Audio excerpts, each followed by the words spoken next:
Festival Awards. It's been an entire year building up to this moment.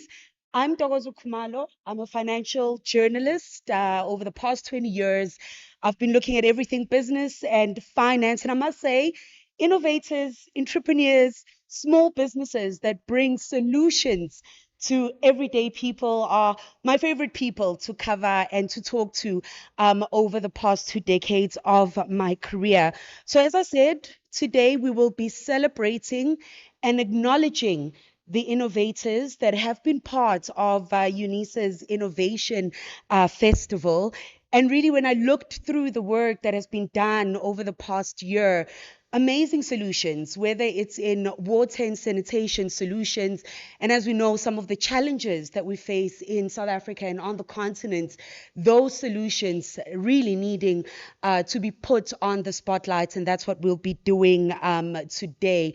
But just to give us an official welcome, I would like to bring on to the stage Ayanda Noma, who is the Director of Innovation, Technology, Transfer, and Commercialization here at Unisa. Please, warm welcome.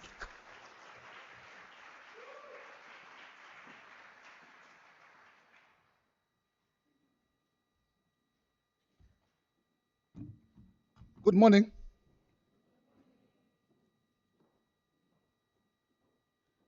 Good morning once again.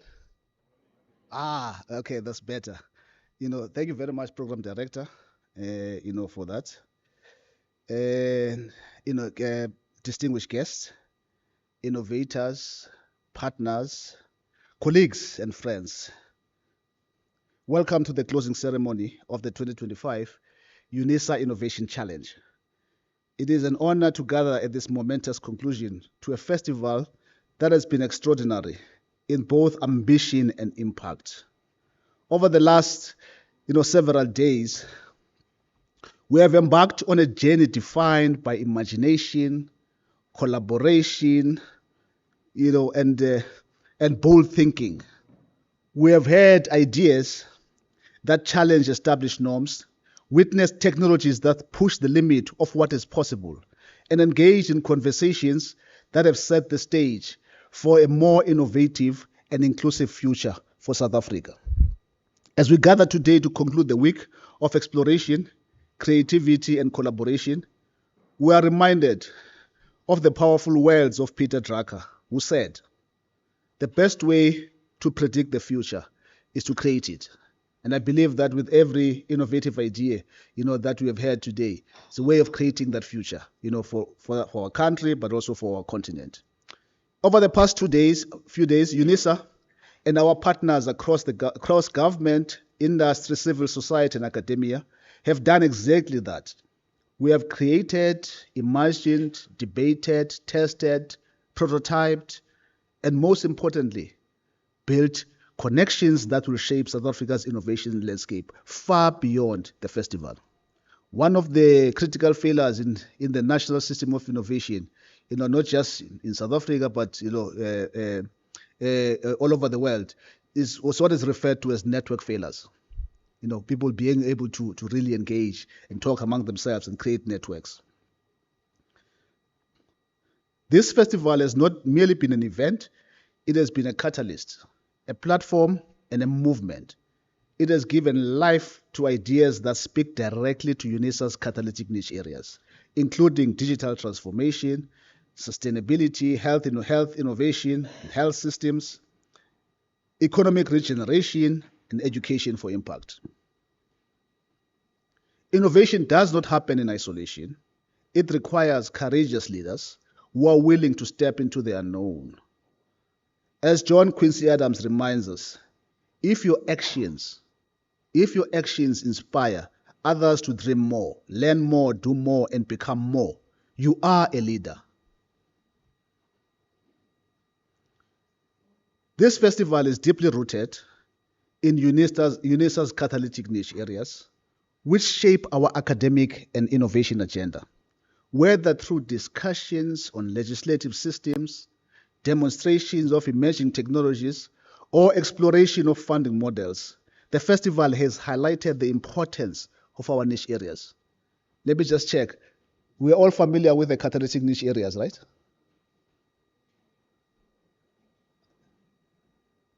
I see a few hands. Okay, there's a prize. There's a prize for if you know all of them.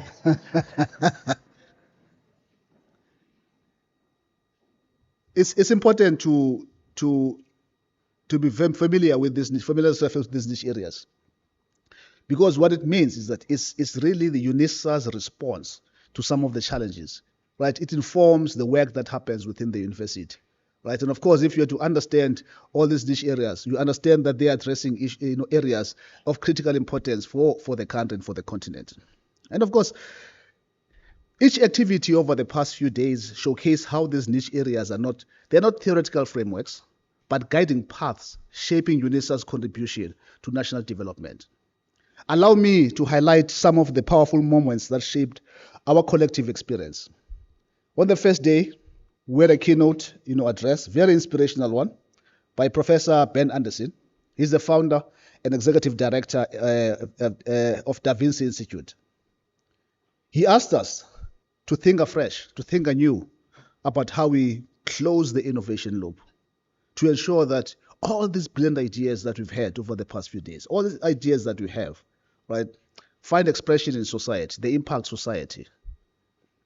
He showed us a new framework, right? That forms the basis of the book that is just written, and of course, very quite interesting, for us to look at these things. And after all, I mean, innovation is going to make an impact in the society, that we live in, given the challenges that we have. We've also heard, from the College of Science, Engineering and Technology, as well as the College of Agriculture and Environmental Sciences, outlining their bold, futuristic, groundbreaking initiatives. I said on Monday that if you visit the Florida campus, in Johannesburg, you see the state-of-the-art facilities that UNISA has. UNISA is really well poised. It's really well poised to make a huge, huge contribution, not just, in the country, but also, continentally. The University of the Land is well positioned to make this meaningful difference in national efforts to change our country's growth trajectory in profound ways. It's all about making sure that we generate the knowledge that we can use to solve the problems that we face. We had staff and students and founders of startups linked to UNISA.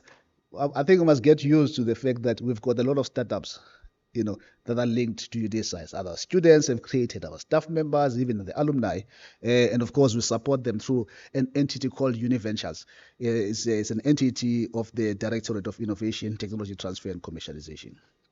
We've had all of these people presenting their innovative projects, products and solutions. I know that, for the entire duration, that hall was packed, in the Florida campus, and I kept looking around and said, because the ideas that people were presenting, that were coming up, were really, really quite inspiring and quite interesting. At the same time, here at the Mackleneck campus, a group of dedicated future researchers presented their research. We had something else that was going on here. The future researchers were busy at work, showcasing the work that they were doing. Right. On the second day, I pressed the wrong button and it went to the end. All right. So I need to find my way back. But on the second day, it's quite interesting. On the second day, here at the Mackleneck campus, we had a group of dedicated, we're at the height of activity, all in pursuance of the innovation agenda. One of the most inspiring sessions that we had was the innovation showcase. Whether you saw, we had time to look at the program. We had, an array of founders, showcasing their technologies. And if you look at the list, right, I looked at the list and I realized that, well, I'm familiar with a number of them, and one of them is a UNISA alumni. I'm not sure if he's still registered here at UNISA, right? Ecobar, right? And of course, we've worked with him. He's actually the recipient of the UNISA Innovation Challenge, prize. These demonstrations reflected the incredible diversity and depth of innovation in our ecosystem, from water technologies to digital tools to green solutions. By the way, I just remembered, I've actually been involved then with two of these four that you presented. The first one was in my previous, I'm not going to mention the name of the institution, but in my previous institution that I was in, it's quite interesting. We also had presentations of innovations by students and the Unisa alumni across three competitions. It was hectic, at the exam hall. We had the Unisa Innovation Challenge, the finalists of the Unisa Innovation Challenge. We had about 16 finalists, selected from about 800, initial entries that we received, whittled them down, and of course, capacity development in between. We also had, the finalists of the inaugural Tshwane Youth Innovation Challenge that we are really implementing, right, together with our partners, the city of Tshwane, right? And of course, the challenge was focused on energy solutions. Well, I've changed slightly. You won't be offended. I've changed slightly. I said, energy solutions for low-income households. I thought I'll put it a little bit different because I think some of the solutions could apply well across. Right. We also had the inaugural Innovation Pioneers Program, which is for the alumni. And this one was quite interesting. This was a marathon session. We had about 18 applications. We started at 9 in the morning. The panel started at 9 in the morning, and I only joined them late, and the panel finished at about 9:30 in the evening. Right, 12 hours straight. But of course, talk about commitment and dedication to the cause. And of course, the mood was very jovial and light, right, without really detracting from the important task, of really, selecting, amongst these, sort of ideas that were proposed. And of course, there were some light moments where the panel likened itself to the, the parliamentary committee that now is the talk of the town. I don't need to mention which one, and they likened themselves to that committee, right? I won't need to mention the name, right?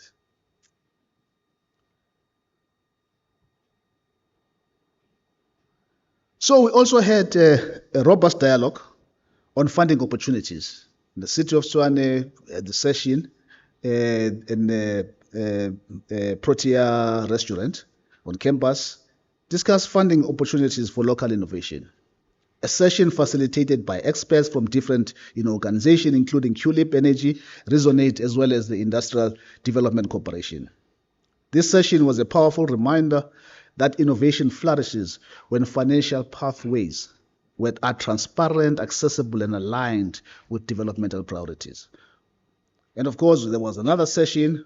Most significant conversations of the festival was the CFO's roundtable. Conversations with the CFOs was one of the challenges that you have in our system is the difficulty with the public procurement of these innovative solutions. And of course, this is a matter that we need to really resolve. So this year's festival challenged us to think beyond technology.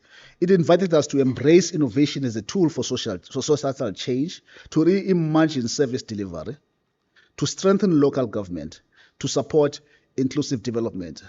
Right.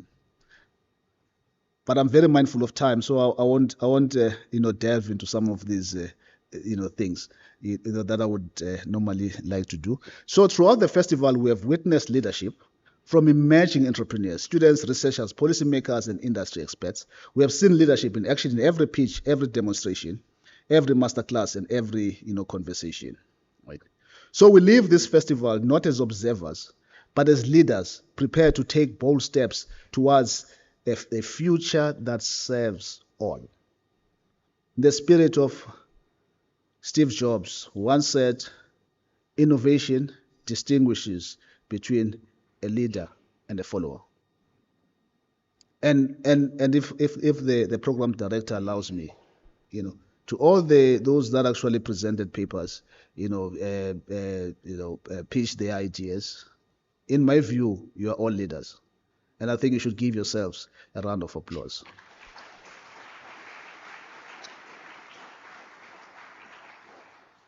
And of course, not forgetting our researchers who push the boundaries of knowledge. We also honor you. We're indebted to your industry, innovation, and dedication to the cause. Your contributions reflect Unisa's mission to be a university that not only generates knowledge, but mobilizes it for real world impact. And of course, we extend our gratitude to the City of Tshwane, Department of Science and Innovation, Water Research Commission, funding partners, industry collaborators, and all organizations that have supported this program. And I want to acknowledge especially the partners and sponsors of the event as well, including Chaya Mashabela IPR Tennis. I saw the director of Chaya Mashabela IPR Tennis. Thank you so much. We can give them a round of applause, please. You know. So if you have an IP issue that you need to attend to, Chaya Mashabela IPR Tennis, I would strongly recommend them. It's amongst the attorneys, IP firms that we utilize as well within the university. Ingaba Biotech, they are colleagues from Ingaba Biotech. You can give them a round of applause. There's Adams and Adams, also one of the law firms that we use, Adams and Adams, as well as Sport and Fisher. Give them a round of applause, please. So, to all the funders and sponsors and supporters, your commitment reminds us of the African proverb: if you want to go fast, go alone. If you want to go far, go together. And of course, the festival has shown us what is possible when you go together. Right? And I'm going to make, in my call to action now, I'm going to say something that, but I'm going to say it publicly. Right. As we close this year's festival, we do not end the work. We continue it. Let us carry forward the insights, partnerships, and momentum we have built. Let us return to our colleges, institutions, our communities, and our professions as champions of progress. And let us commit to ensuring that innovation is not an annual event, but a daily practice. In the words of Nelson Mandela, it always seems impossible until it is done. And so let us go and do what once seemed impossible. And in closing, think about it. Imagine with me what it would be like to have all the institutions supporting innovations, all the higher educations in the city of Tshwane, holding hands, with the city of Tshwane and other partners to establish the Tshwane Innovation Festival. I thank you.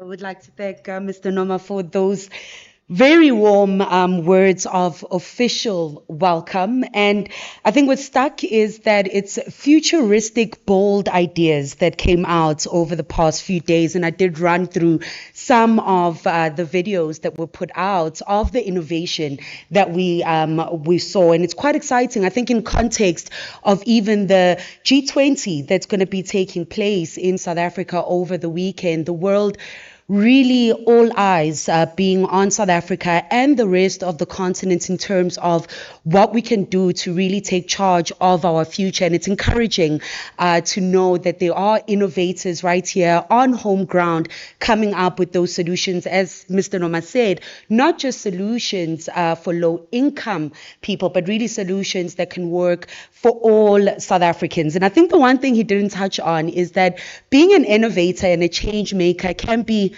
a rather lonely road. It's hard. People don't often understand what it is you are trying to build or to create. So sticking the path really takes that resilience. And I'd like to congratulate everyone here for sticking through whatever ideas that they may have. It's not easy to get that buy-in. But perhaps for our keynote discussion, I am going to bring up Ms. Noxolo Fani, who is the CEO of Phenomenal Light Construction. And I'll read a little bit of her bio. She might look young, but she's quite established, guys. It's a long bio, this one. But Noxolo Fani, an entrepreneur, an award-winning leader that's dedicated to business excellence and empowering South African women and youth.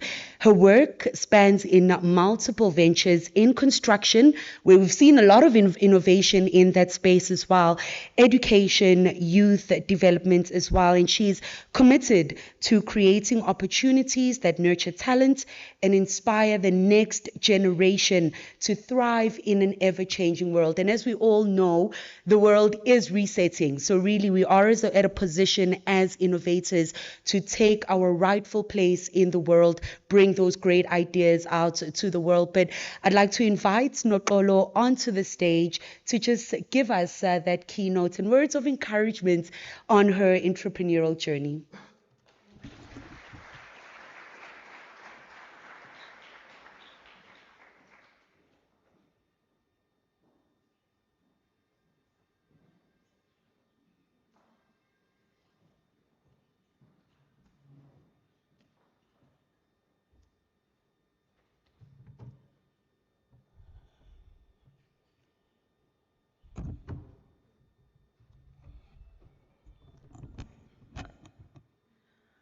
Good morning, everyone. Oh, are you tired? You're sounding very tired. Is everyone tired? You can't be like this on a Friday morning. There you go. I'm too excited for the weekend. It's been a long week. Let's imagine it's Friday. How about we do that? Can we imagine that it's Friday? Okay, so hi everyone. Good morning. There we go. In the spirit of the weekend arriving, I'm so honored to be here today. I want to thank you so much for the warm welcome to our MC for today. And let me just express my deep gratitude for the privilege of addressing this festival today. Now, I just want to start with saying that Unisa is really just, it continues to stand out as one of Africa's most influential institutions. A university rooted in access, in innovation, and the belief that greatness can be nurtured from every corner of our nation. This festival is very special. The Unisa Innovation Festival is a testament to this commitment. Year after year, I have followed this festival, and it continues to become a powerful platform where ideas are elevated, where young minds are inspired, and innovation is not only celebrated, but actively shaped.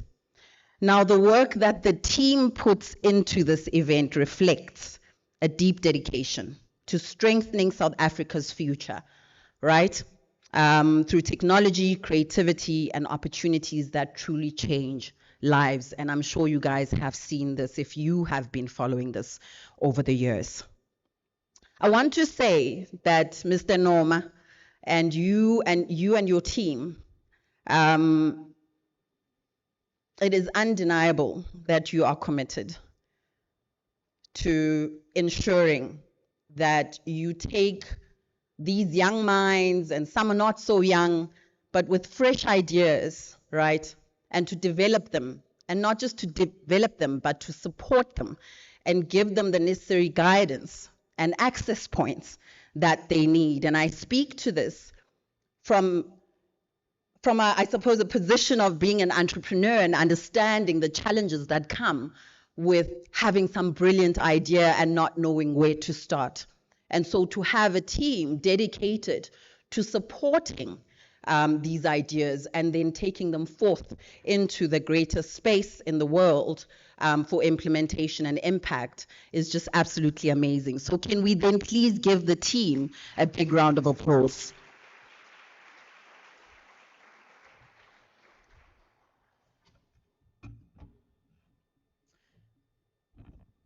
I just want to position my mic here. Sorry. Oh, it keeps falling on me. Okay. Technology. I think it wants to be close to my bosom.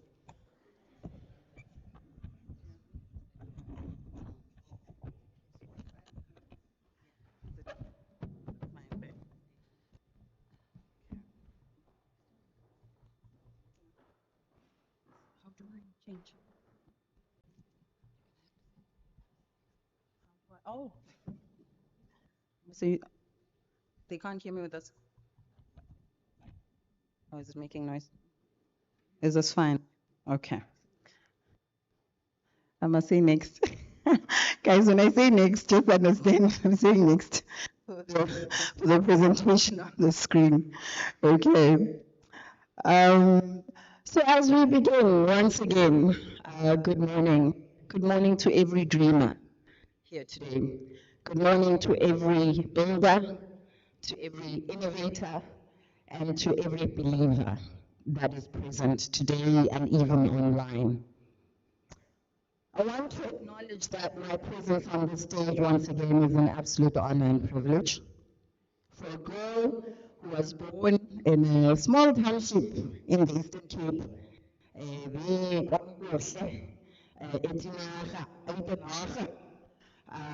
to be able to stand up here today is really just an absolute honor and privilege.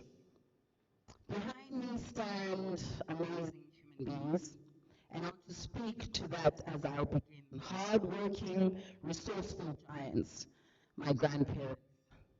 My grandparents, Ubambo, I call him Usiziwe Ugogo. These two never received any form of formal education as we might have been privy to. One was a cook or chef, and the other a domestic worker. And yet during the day, they would run a spaza shop from our garage. And I want to say that we struggled with that as teenagers because these kids would come, or sometimes even adults, because we sold, we called them amandongomane. So I don't know if you guys know amandongomane. It's nuts, but they're like shaped like this.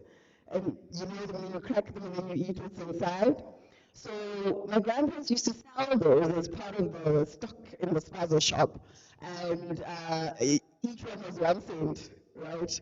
So you can imagine if someone picked it up to buy them for 1 rand or 5 rand, we would sit there and count 100 of Rwanda, and we would get so irritated with it because you must sit there if they come with 5 rand and count 500 of these things, right?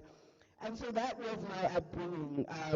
My grandma went further than because she was a seamstress and she would knit and she would make clothes for people in the community to, of course, earn a bit extra income. My mother, who is a teacher by profession, had me very young. She liked things too much. She will cringe when she sees this. But she had me at 18, and so she had to go back and finish her studies and go to college, and then, of course, be a certified teacher. And my dad, a serial entrepreneur, the man who fed me with extreme confidence. And that's why today I am in part, I will tell you right now, one of the most confident people you will ever meet. Okay, nice.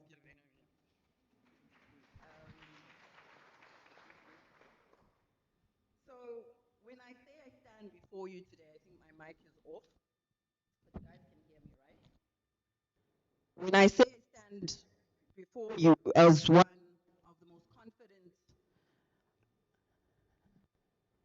are we getting another mic? Is the battery finished? Ayingithandi technology namhlanje. Technology is not friendly with me today. Is it on? Does it have a Is green it light? on? Yeah, it's on here, but I'm not sure if it's actually.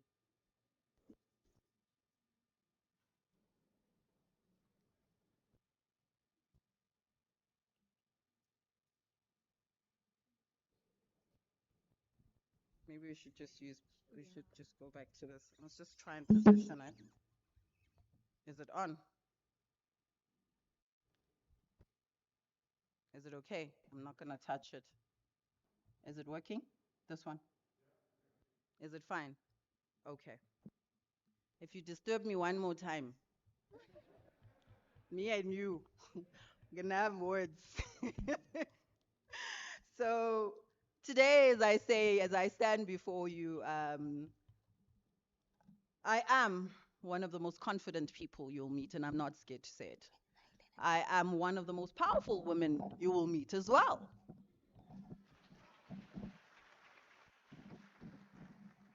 And I don't mean billionaire, global corporation CEO, kind of powerful yet. We're getting there. Um, I say that because I operate on something a lot more dangerous or far more dangerous.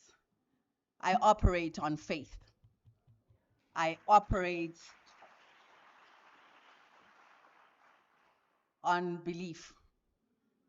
I operate on unreasonable, stubborn, magical belief. I believe in people. I believe in humanity. I'm one of those people that still do, deeply so, even though we have problems in the world. I believe in mind-blowing possibilities. I believe that on stages like these, when we share our journeys, our learnings, our wisdoms, we get to empower each other. We get to remind each other why we started. We get to encourage each other that even when it gets hard, it's not the end.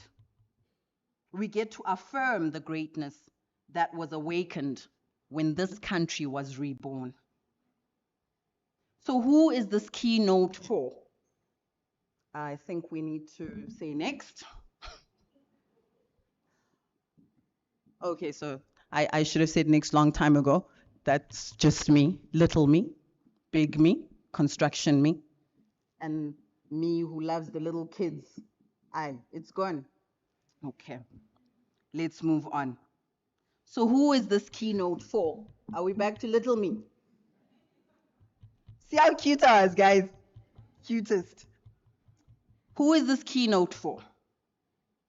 This keynote is for believers, as I said, and even for those holding on by a thread, thinking we will never reach that promised land we were promised when this country was reborn. It is for those who had to outwork perceptions, for those who had to outlearn limitations, for those who had to outshine doubts, and for those who had to outlast discrimination. It is for the youth that I love with all my heart, young people who wake up each day with a dream bigger than their circumstances. It is for the parents who are juggling bills, who are juggling dreams, who are juggling responsibilities, who are juggling so many things that they don't even know how they're going to get from day to day, whispering still over their children that you will do better and you will go further than I did. To the grandparents who are raising a second generation on pension money, carrying hope and heartbreak in the same hands. And to, of course, us, the hustlers, the innovators in the room, the ones who don't give up, even when it looks like the road is closed, right? To those waking up at 4 a.m. in the morning to set up a stall or open that spaza shop, to bake that bread, to prepare amagwinya ne-acha so that people can eat in the morning, or to send through that quotation to those who get told will get back to you and they never do. Is it just in South Africa where entrepreneurs are ghosted by clients who came to them first, guys? You come to me, I quote you, then you go silent. Blue tick. To the students who are overwhelmed by fees because it's tough. To the students who are dealing with pressure and expectations of knowing that they are the first to go to a university, or they are the first to get formal, proper education, and they know that behind them is a heavyweight waiting for them, but still keep pushing and still keep studying, praying for that dream to come together. To the tired ones, but not defeated. Those who survived load shedding, rising costs, political noise, late payments, broken systems. Guys, it's too much. It's a lot. And still say, when you wake up, let me try again. This keynote is for everyone who still hopes, even if the hope is just the size of a mustard seed. Because success in South Africa, ladies and gentlemen, as we all know, is never handed to you. You fight for it. Hi, guys, we fight. We are out here fighting. Don't see us smiling. We fight for these businesses to stand. We fight for these ideas to be acknowledged. We fight for these innovations to get the access to funding that they need. We fight for the dream. We pray for the dreams. We say, whatever is beyond and bigger than us, for me, God, come through as I do my part, so that this vision and this dream that I have, not only for myself, but those that I employ and create employment for, and the families that it feeds, can be sustained. And sometimes as we build, we also bleed for it.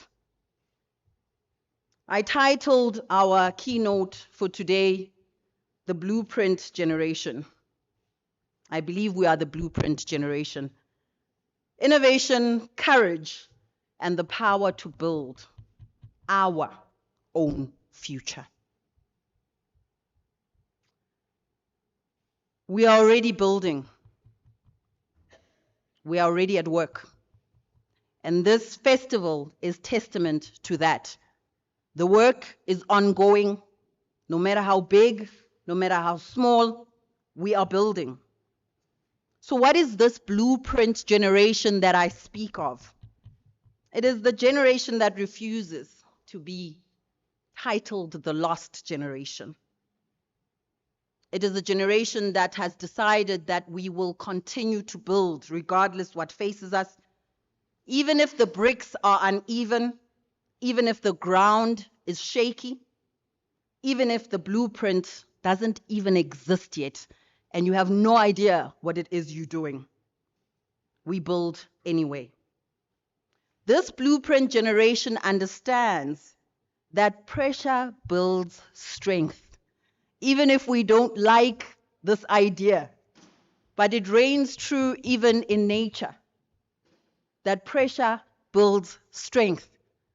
Diamonds cannot be formed without pressure, great, immense pressure. That scarcity builds creativity. Can you imagine? You are sitting there, you are hungry, and you are thinking of ideas on how you can get a meal. Because when things are scarce, your mind runs thinking of how you can get out of the problem. Solutions are more forthcoming than when you are comfortable, than when you have everything. So yes, unfortunately, scarcity has the ability to build creativity. Collaboration builds ecosystems.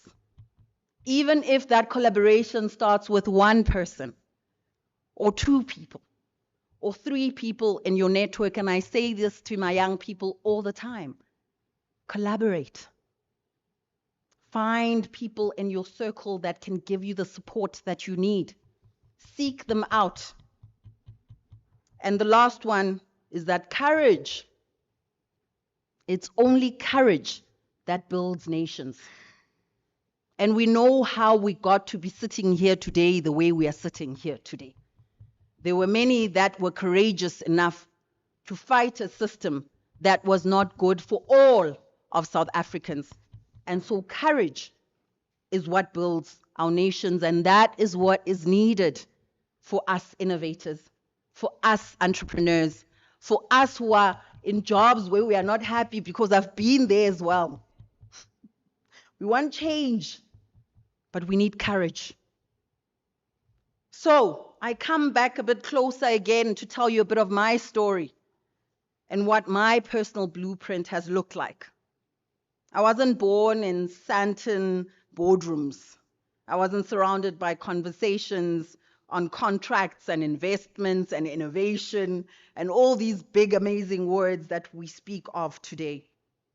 I left home straight after matric to study at UJ with my suitcase, dreaming that I would actually, mind you, being in construction today, be an animator because I'm a creative human being and I love drawing and painting. And so I wanted to work for Pixar and Disney. And I looked at them on TV, I was like, yeah, I'm going to create those things. And so I went to study at UJ Multimedia and specialize in animation. I worked a stable 9-to-5 job for a couple of years. Woo! Was I frustrated. I was frustrated because I had to be in front of a screen every day sitting at a desk. And it just was not me. Something was missing. And so at 25, a calling had come to leave a salary, a stable environment, and to step into the abyss, the unknown.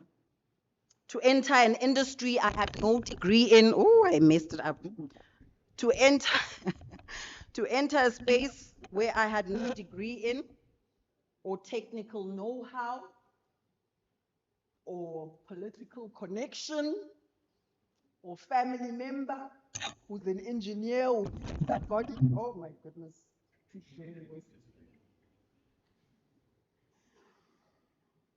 But at this time, I knew a man who had started his business in construction, and I asked questions, very much intrigued by what he was trying to achieve.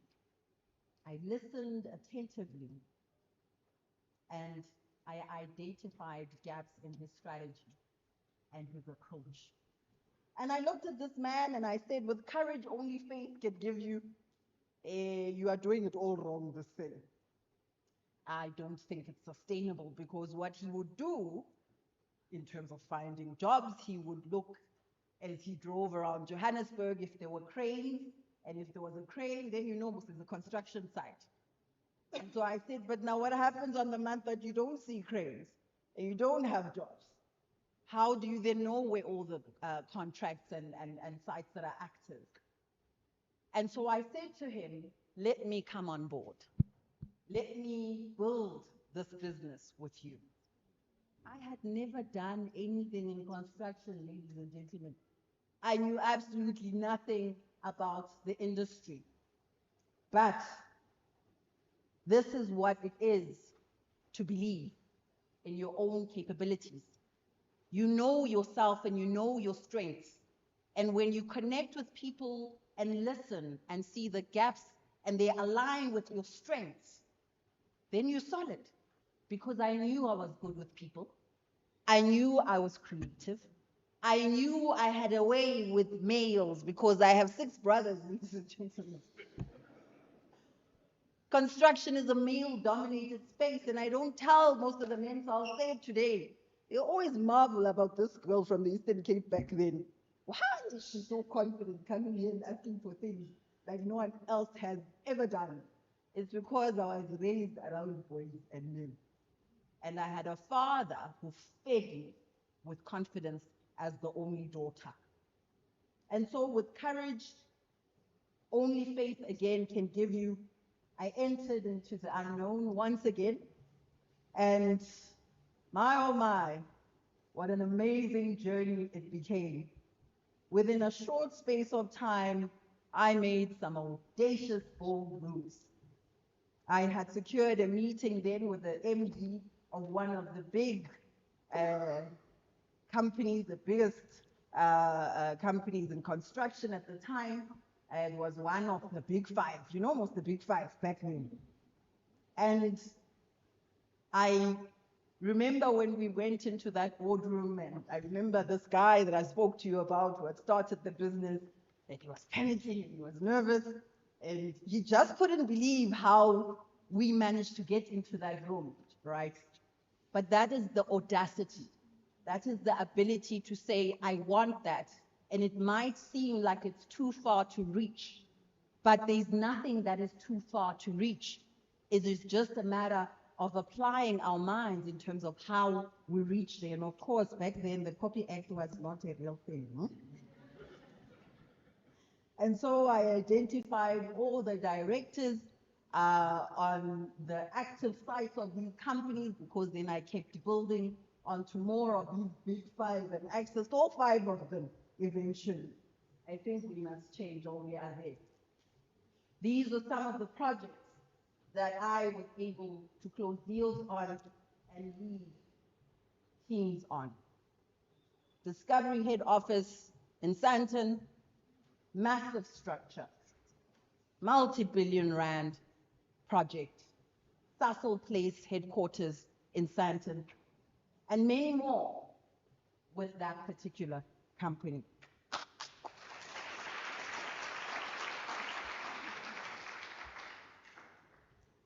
I stood on site, ladies and gentlemen, when men turned around off on the man, tall, and they wondered, who is this young girl with such good English?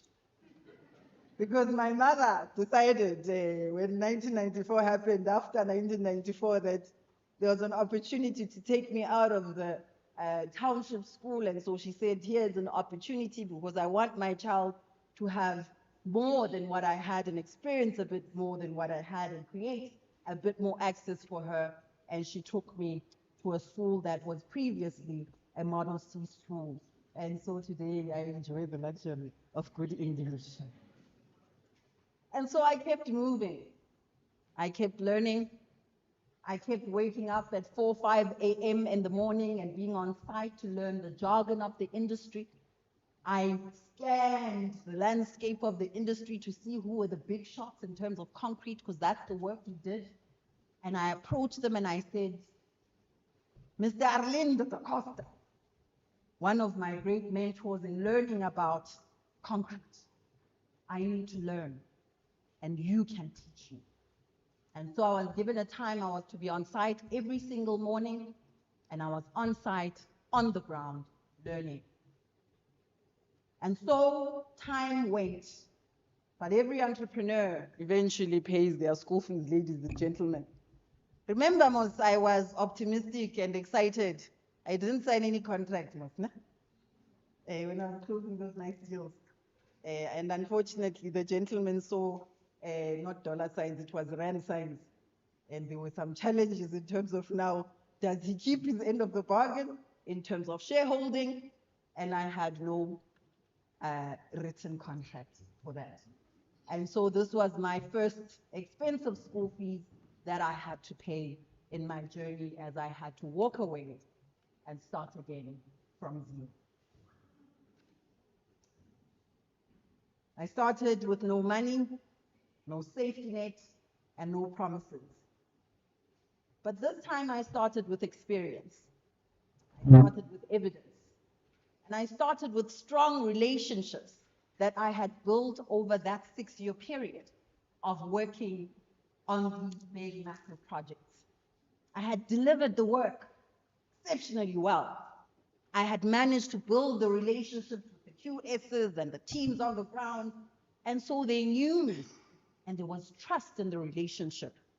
And so rebuilding didn't become such a painful exercise as I approached one of the directors and I said to him, this is the situation. Here are my new papers for my new company. And we were due to do, we had done actually phase 1 of World Park Hospital, which is the corner one there, which was, I think, the parkade for phase 1, with that company that I had been with, remember? And now phase 2 was coming up. And I went to him and I said, I want phase 2. You must give me phase 2. And he said, but how do I know you can deliver? Do you have the teams? Do you have the resources? I said, give me whatever is available, because it was coming up the following year. And he called one of the other directors, and this is what relationships and networks are for. And he said, I know you have a small job there in Pretoria. Give her a chance. Let's see what she does. And I went and I killed it. And so 2019, that contract became our first biggest contract for my own company, where I was the only shareholder.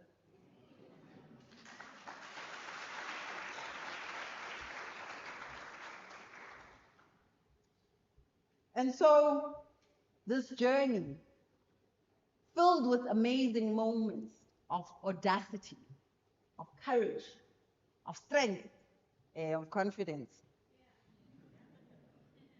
you know, I can do it all. Give it to me and I'll do it. Some of the time, opportunities come and I have no idea.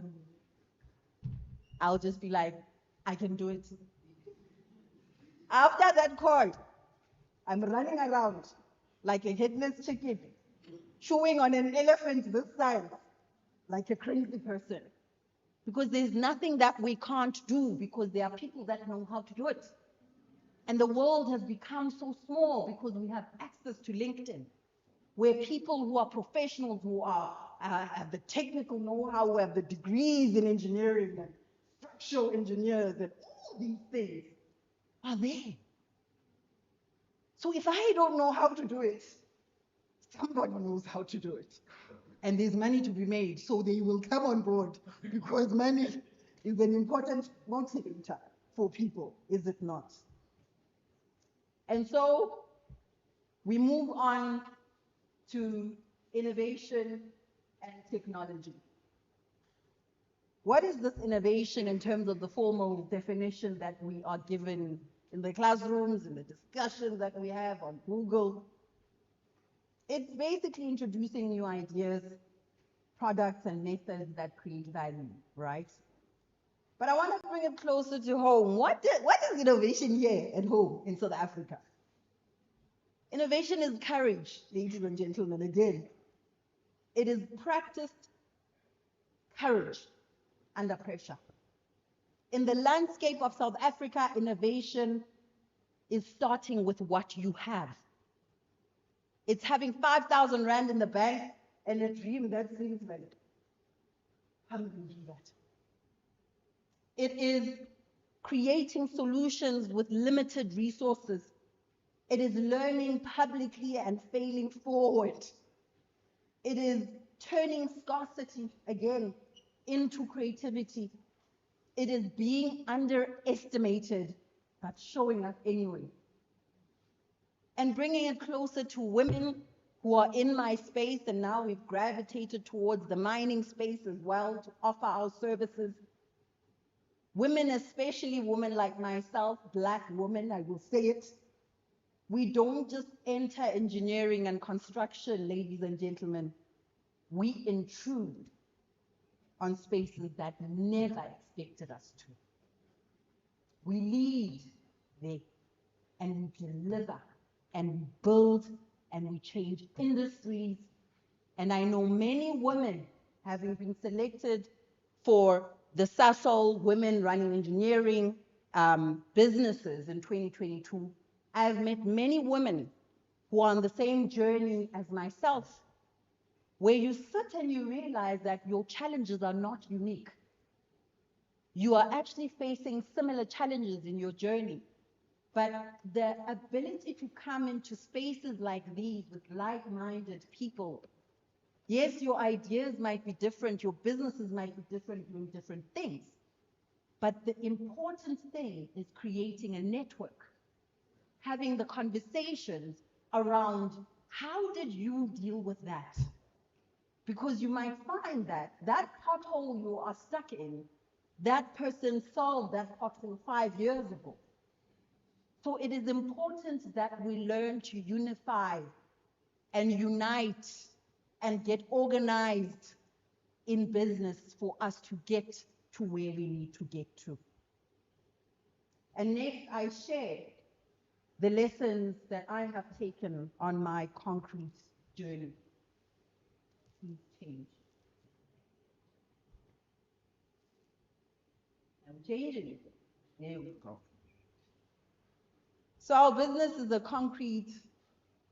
specialized concrete services business. We offer all types of services in the range from concrete rehabilitation, whether it's structural or aesthetic, in terms of how that concrete looks, whether it's new structures or old structures, whether it's in the mining space or bridges, it doesn't matter. Anything concrete, we can take care of. And so my journey in the space has taught me that foundations matter more than finishes. It is important that you spend enough time on your foundation. Make your foundations firm before you start putting the glitter on the finishes. Make sure the structure you are going to build, which is going to be a skyscraper in terms of your dreams and visions, is standing on a solid foundation. Repair is harder than construction. You are going to spend more money. You are going to spend more effort. You are going to struggle to find sometimes what the issue is. There are times where you come and they say, no, it's just a superficial repair. And then when you start chopping into that thing, you find that honeycombing, these are terms you might not know. That honeycombing goes right through the wall. Meaning that concrete structure, they must break out that whole thing. But it looks superficial on the outside. And so repair is harder than construction. It takes us to our first point. Build your foundations well. Strength is always proven under pressure. Trust me, I know. In the amazing journey of closing deals like that, there have been moments where I didn't want to wake up. There are moments where, hey, uningi, guys. I don't know if you understand the term uningi. Ugowe. It gets hard. And as they said, the journey is lonely sometimes. But I'm telling you right now that I have proven over the years that I'm a tough cookie. And so anyone who is just starting their journey, I want you to be encouraged that you might not feel like you have the strength or the capacity. You might not feel like you have it all figured out. And sometimes you just don't know what must happen next. Because maybe the bills aren't paid, the invoices haven't been processed. And you're sitting there and you don't know what comes next. Do not give up. Cry if you must. Sob. But wipe the tears and put on what they say on your big girl panties, not the men, and move forward. We are not going backwards, ladies and gentlemen. We are moving forward. Durability is our next one, comes from consistency. And the last one is what is unseen, which again takes us to our first one, supports what is seen. People sometimes see the outside of your business and they have no idea of the inner happenings of your business. And so it doesn't matter what everybody else sees. What is important is how you understand your vision. Stop listening to everybody's opinions over your vision, because the vision was yours and was given to you. It was not a board meeting, that vision. And so, with these lessons, I ask you, is this not the story of South Africa? And I tell you today that we are not falling apart. We are not falling apart. We are being rebuilt. Our democracy is very young. It might seem like it's a long time because none of y'all want to die before you reach the promised land. We all want to reach the promised land. Moses had to die before entering the promised land. So we don't build because we must all enter the promised land. We build because we must build for those that come after us, which are the Joshuas, so that they have a baton to hold on to and they don't have to start from scratch. We didn't start from scratch. I have never had to toy on any streets, right? So someone carried a baton for me up until a certain point and afforded me and gave me access to the opportunities of going to a previously model for school so I could speak good English. Someone did that so that I could have access to that. We cannot be the lost generation that drops the baton for the next generation. And we are not waiting. We are not waiting for anyone to come save us. We are who will save us. We are the ones who are building, and this is my final call to you today. We are the blueprint generation. Say it with me. We are the...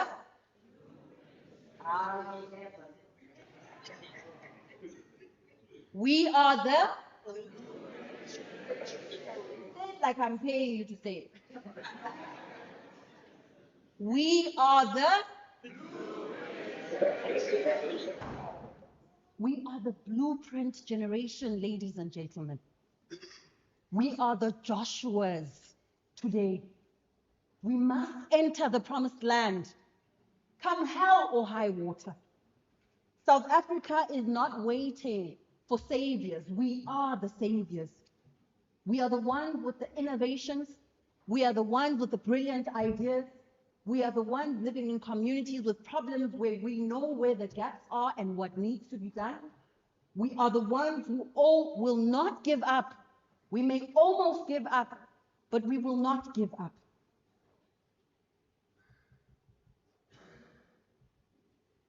Your contribution matters. You may sit there and think you are one person, but you are not.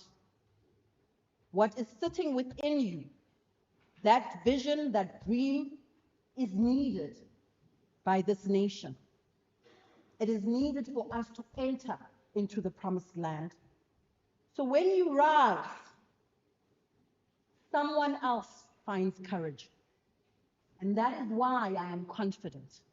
That is why when I stand before the youth that I work with, I tell them that it is important that I represent what I stand for before them, that I fight the battles that I must fight so that they can find courage in my journey. So when you rise, I say again, someone is finding courage in your journey. Some of them you don't even see. When you build, someone finds ground. When you believe, someone stops doubting.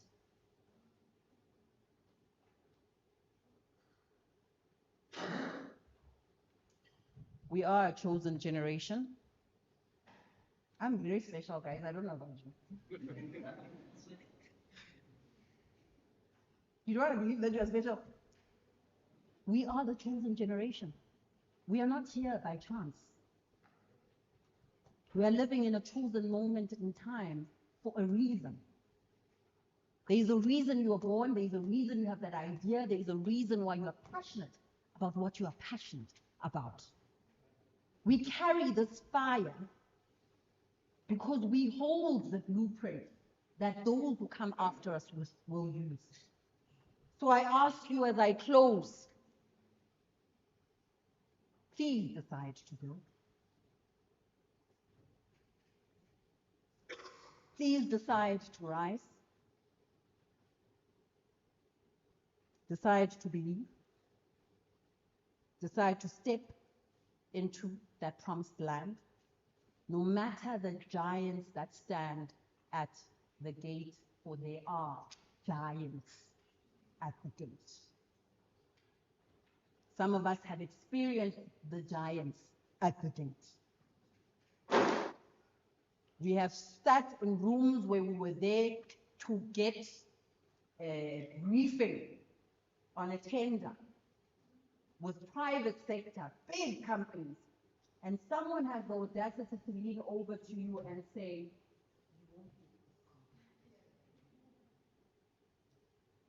because I'm not qualified and I grew up with boys around me, I lean back and I say, let's do lunch. The giants will try and intimidate you because not everyone is for change. But are you going to listen to the naysayers? Are you going to heed the call that I'm making to you today? Every giant must fall when you walk forward anyway. So we are not weak, we are not broken, we are not finished. We are the blueprint generation called to think higher, dream bolder, build stronger, love deeper. We must love each other in order to build. We must rise higher and leave behind a South Africa that breathes hope again, like when 1994 happened. So, last comment,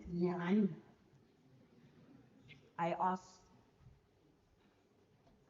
will you stand with me? Will you stand? Hi, GPS.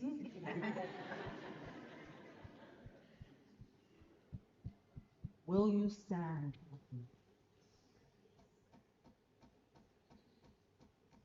Will you stand with me as one generation, one family, one movement, one blueprint to build a country we all deserve?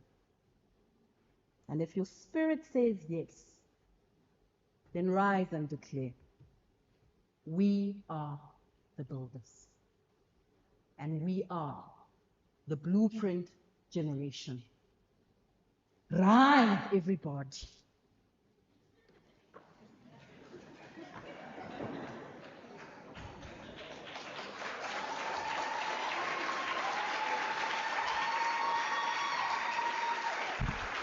The baton, the baton, the baton, the baton, ladies and gentlemen, is in your hands. Dare you drop it. Thank you.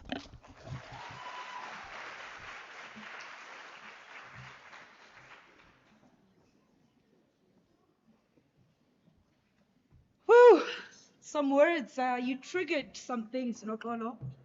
Nokolo Fani, of course, the founder of Phenomenal Light Construction. Some powerful words. I feel like I need to pay you for a therapy session. So when I went to school, my parents made me do BCom entrepreneurship. University of Johannesburg, back then it was the Rand Afrikaans Universiteit.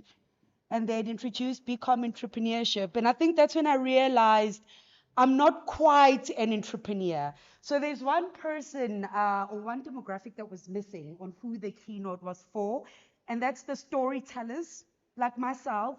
Storytellers who are tired but not defeated, parents raising the students that are future innovators.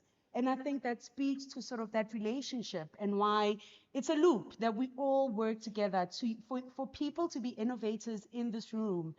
It took those relationships. It took learning from your environment, and drawing those lessons to find solutions. And I do love that Nokolo brought in some humor, because I'm going to laugh at myself. We were supposed to have that humor before the keynote address. But as we simmer through those very powerful words that were delivered, the importance of foundations really mattering more than finishings. And that is so true. And I think it's true in every part of life, whether you go into business, whether you are in an office, because in the context of South Africa, you can still be entrepreneurial and innovative in your workspace. And it's still taking the principles that Unokolo highlighted here for us. But before we get to the reason we are here today, ladies and gentlemen, which is to recognize and celebrate the innovators, I'd like us to add to the laughter a little bit. add to those life moments. As Unokolo said, so I'm not an entrepreneur, but I'm married to one. And I understand very clearly when those invoices are not paid on time, and then suddenly I have to cover the bond that month, and I'm so confused, and I'm like, what is happening? Do we need to go seek help or something?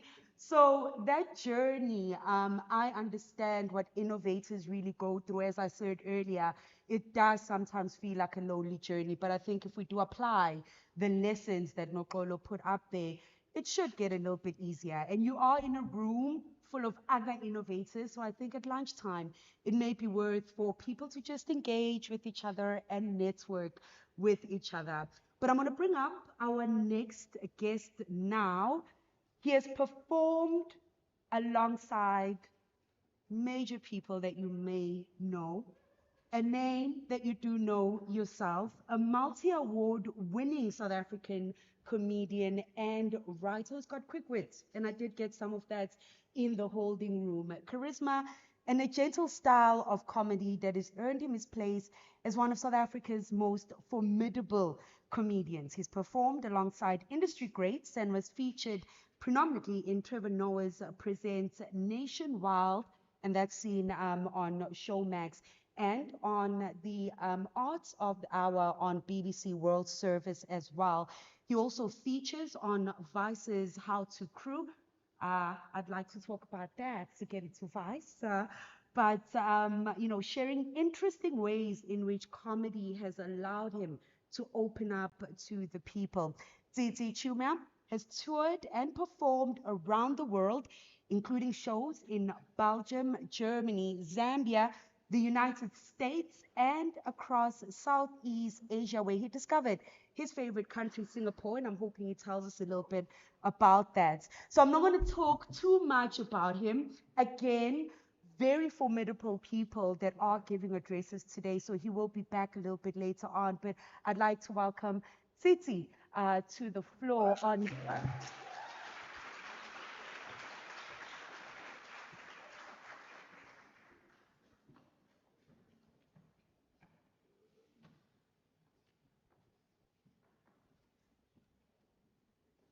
Hello. Yeah, I think I'm also gonna use this one. Be a little bit important and say, laugh like I'm paying you. um, I can tell that there's a lot of important people here by the number of people with spectacles. Yo, I have never been in a room with so much spectacles. Like I feel wrong for not having an eye condition. Like every row, it's about 4 or 5. And I understand it's because you guys are vision. Yo, and you know what spectacles do? Spectacles give a person like aura, you know? Yeah, when you have spectacles, I'm sure people moved for you to sit where you're sitting. It's fine, it's fine. We can shift for you. When you don't wear spectacles, you face life raw. Like I'm telling you, when you wear spectacles, even inside a taxi, we close the door for you. No, it's fine. We'll close this door for you. Because you don't look like you're gonna be there for much longer. You know, this is just a phase for you. It's not like when you wear shades inside a taxi. Hey, shades and earphones. Lifetime. Lifetime membership. You are there. And you know what I love about innovators, and this is so dope. Innovators can literally change everything. I mean, Miss Nokolo changed a Thursday into a Friday.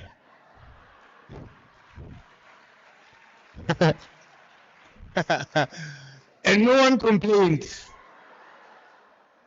When she said, "Are you guys feeling like this on a Friday?" Even me, I was like, yes, why am I feeling like this on a Friday? I did introspection that I wasn't supposed to. I started blaming myself. But you don't have boundaries. That's your problem. Your problem is that you don't face the world with the right perspective. You understand? That's what happens when you're Miss Nokol. You can change anything into anything, you know. I was like, the reason why I feel Mondays the way I feel them is because my perception of Mondays is not the right one. I'm sure she looks at a Monday and says, what about you Tuesday? Closer to Friday. It's beautiful. It changes. I love I love how innovation is part of our everyday world. I mean, I myself, sorry. No, I won't lie. This one is a problem. It's not a good look on innovators. This one. How was the event? The mic didn't work. And everybody else could code. Um, I mean, I'm telling you, like it's like, and then I saw her presentation. It was beautiful, and I know it gave you power. You know, a presentation has power when the person next to you is doing this the whole time. Oh yes, you were sitting next to me the whole time. Oh yes, I thought I was at a church. I was like, yeah, amen. You know. It's beautiful when you see things like that, and I know that everybody's here for awards, and there is an elephant in the room. Yes, some of you are sitting next to the person that's gonna win. Not that you are gonna lose, but they are gonna win. And it's a big elephant in the room, and I know that a lot of people don't like facing this because you like to pretend like you didn't make a acceptance speech. And I know you were in the mirror putting on your comfort cream. I like to thank my mother and my father for being there all the time. They believed when nobody believed, and now I'm here. And I just like to say this. It's okay. Losing is part of winning. That's what losers say.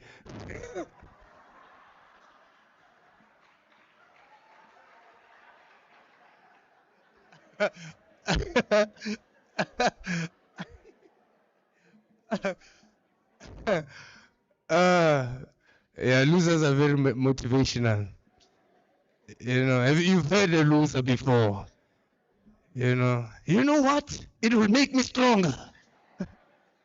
It's not a loss, it's a lesson.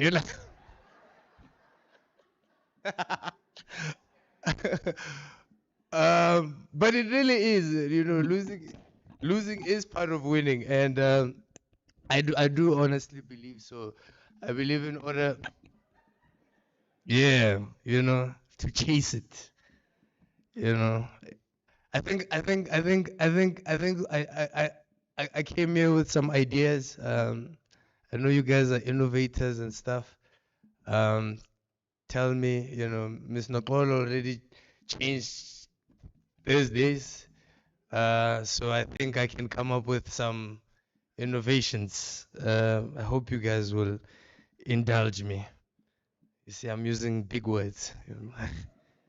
There's a whole organ behind me. I want to create, go with me on this one, a bright smoke direction remote.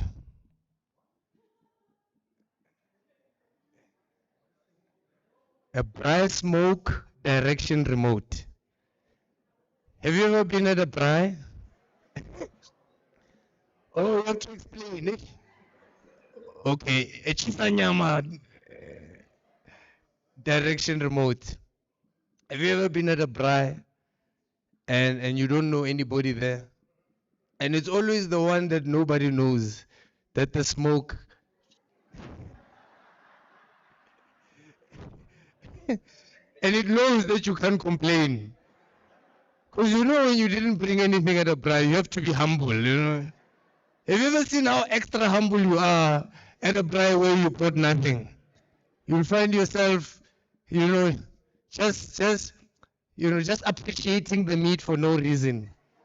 Giving the meat compliments. Wow, that chicken, wow. And the guy that always brags about where they find meat, like where they find meat is where the meat is made, like it's the best meat ever. These chickens didn't die. They gave their lives, like these chickens were ready to die. You're like, wow, this is beautiful, man. Like, and when you're sitting around that thing and you're thinking, you're like, yo, I brought nothing to this braai. I'm a plus one, You know the energy of a plus one. There are plus ones here. You're just laughing for no reason. Innovation, yes. You don't want to seem too comfortable, And now the smoke, I don't know why, but it always hits you. And you start feeling like, maybe let me contribute to this situation, and you start a story, and now you're having pressure that your story must be interesting. Have you ever had to have a story that's interesting? Let me tell you why I say this, right? I was raised by my stepfather, right? And I know some of us were, and it's a sad thing to older people. But younger people, we found each other, So we laugh at these things. When you're raised by your stepfather, like he loves you and you love him, and especially when the stepfather is like a good person. That's when this thing I'm about to tell you hits you, right? Because the energy of being a stepchild, you know what it feels like. Like you have to give a lot of compliments as a stepchild, because people, especially to men, right? Because people need to be comfortable around you in order for you to be comfortable, Like I was complimenting Scotch shirts at a very early age in my life, At age 5, Like, oh, I love the Scotch, Malumi. I love the lines, It's authentic Picardine, And I know it's called Pierre Cardine, but the breadwinner calls it Picardine. Who am I to correct him in this situation? I have to go with the flow in this situation. You know what it feels like? Being a stepchild feel like, have you ever gotten a lift from someone you don't know? You know the humility you have to have in that car. That's what it feels like. Anything that happens in that car, you have to be okay with it. If this guy blasts the aircon, I'm talking blast it. If this guy blasts the aircon and you don't have a jersey, it's not the time to complain there. You just have to be cool in that seat. Have you ever had to be cool in that seat? And you can hear this wind is fighting with you personally. Yeah.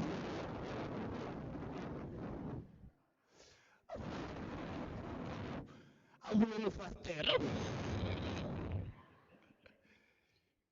Find yourself the internal driver nice, That's what you have to do.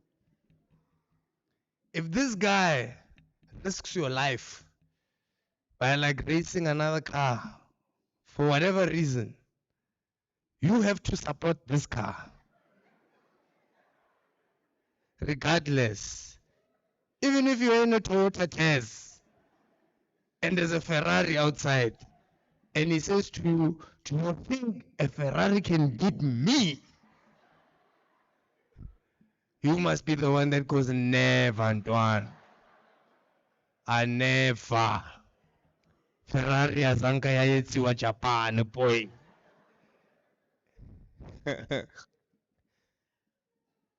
And if he starts racing and you don't have a seatbelt, it's not the time to put on a seatbelt. You've already trusted him to this point. And then you race, ping, and you lose. You have to make excuses for why this car lost. You'll be there saying, yeah, Antoine, it's because the aircon is on, so the engine is compromised. and you open the windows so that aerodynamics are on. And you'll be like, yeah, Ntwana, that's great. I'll even go even more controversial now. If this guy plays satanic music in the car, you have to be the one that asks, Emma, which band is this one? And you have to do so enthusiastically. Because you know how satanic music starts. You can always feel like, ay, emotionally something ungodly here. Because you'll be in that car sitting and then all of a sudden you just say,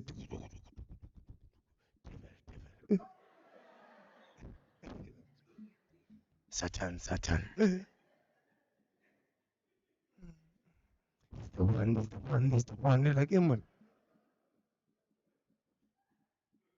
Hey, this is my jam. You're like, hey. Yo, hey. Very different. Eh? Satan. You will end up being so humble nah, that you'll end up going, hey, devil. Satan. He's the one. Hey, Ntwana, which one is this one? Eh? And they say, are you a good guy? I'm going to take you home. And you feel that gratification of being a plus one. That's how it feels like to be a stepchild. So for 7 years in my life, because when my mom, and I'm just going to explain this so you know who I am, because I'm going to be back here, I think, twice again. So I just want to get you guys to know me, so that, you know, we don't have those things anymore. Now I'm meeting our cousins at weird places. Yeah, but you're my cousin, sorry. Party that way, you know. So yeah, when my mom had me, she didn't have nobody. So we were kind of looking for a father together, you know.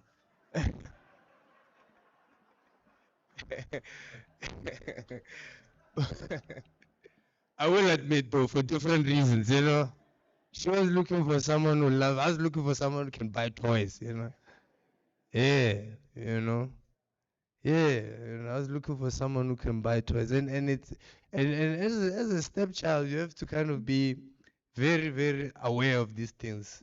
See, this is the place to look for fathers. You know, yeah, like you see, say, I know you're probably married, but you have stepfather energy, you know, like.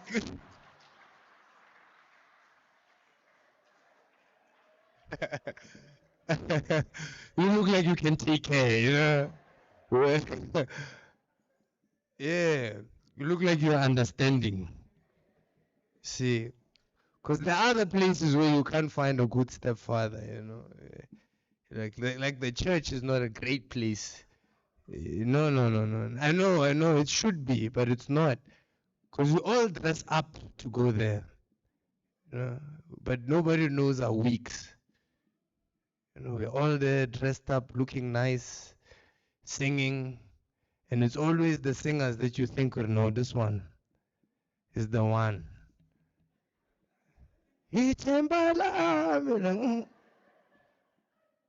know?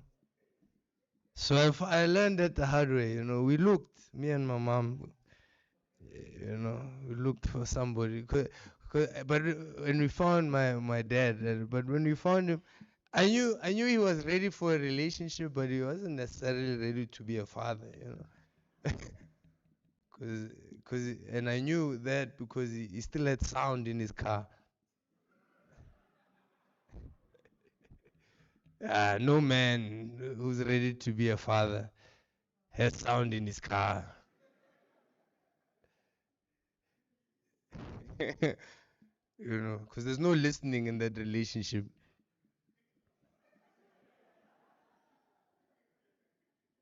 Everywhere we go, it's the sound of a number plate.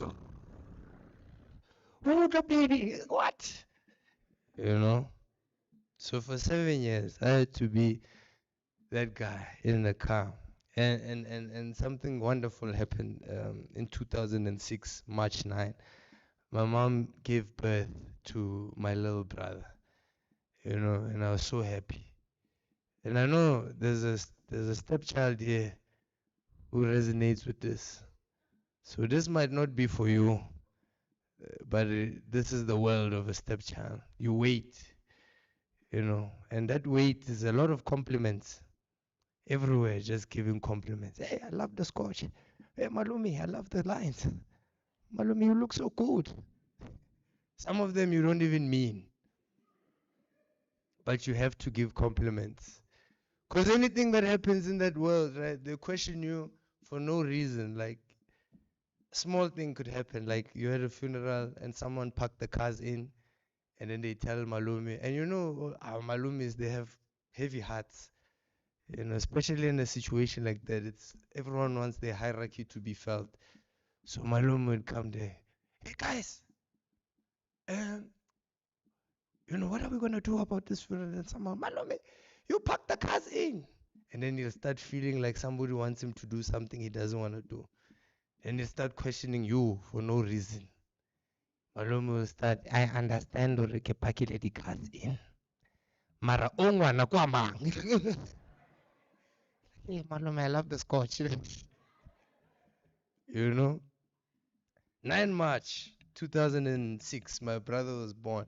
And finally that day, I was so happy. I was like, finally today, I can be a child, can stop giving compliments, can be honest.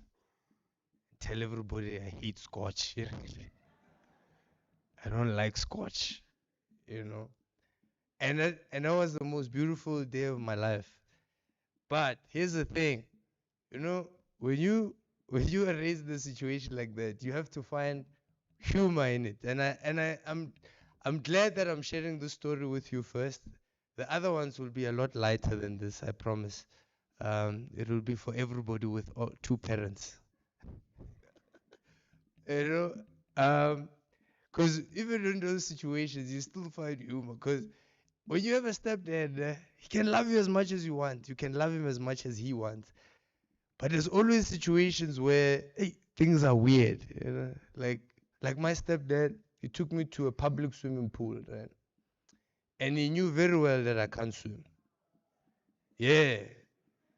And how he knew is that the first thing when you got into the public swimming pool, I said to him, Emma, I can't swim. He's like, don't worry, my boy. We're just going to have a good time. Right? Anybody that says good time, bad time. And then we get into the public swimming pool. I don't know if you've ever been to a public swimming pool. I know nowadays they don't have them as much, especially after COVID. If you've been to a public swimming pool now, you just get in there and it's a bunch of families having a good time. And every man is by the brass stand, like bragging about how big their meats are. Yeah, tip top. No, this one is, you understand? And then you see children just having fun, then every man also, like you feel some sort of way about how your family looks as a unit, People have like, the picnic baskets, nice ones, and you can tell which picnic baskets are not used as towels. I mean, have you ever seen a towel that's been resurfaced and now it's down there? You can tell this one has mileage, like this one knows a bag or two, like this one did this in the morning. This one has multiple jobs, like this is a piece job for this thing here. Even when you do this, it doesn't carry any grass. It's just there, It even has a hole, like. And the hole is it's not just one hole, it's that hole that comes with strings like this. You know that hole, the hole that says, I've seen a lot of things. I have walked a long road to get here. So now you see all those things. So like now my dad starts seeing his friends' children swimming. Right? And my dad is very competitive, you know. He has sound in his car. That's how you must know a man is competitive. You want us at the robot to listen to your music alone. Why would I bet? Sure. So my dad, he sees all the other children swimming, and he looks around. He sees me, I'm not swimming. He's like, come on, jump in the pool. I'm like, hey, man, I can't swim. He's like, don't worry, my boy. Just believe in yourself. Just believe in yourself. Guys, believe is not a swimming lesson, eh? And with all the belief that I had, nah, I jumped into that pool. So. Now, you can always tell if someone's a swimmer or not by the sound they make when they impact the water. If you're that's a swimmer. If you're tricky, but that's a swimmer. If you get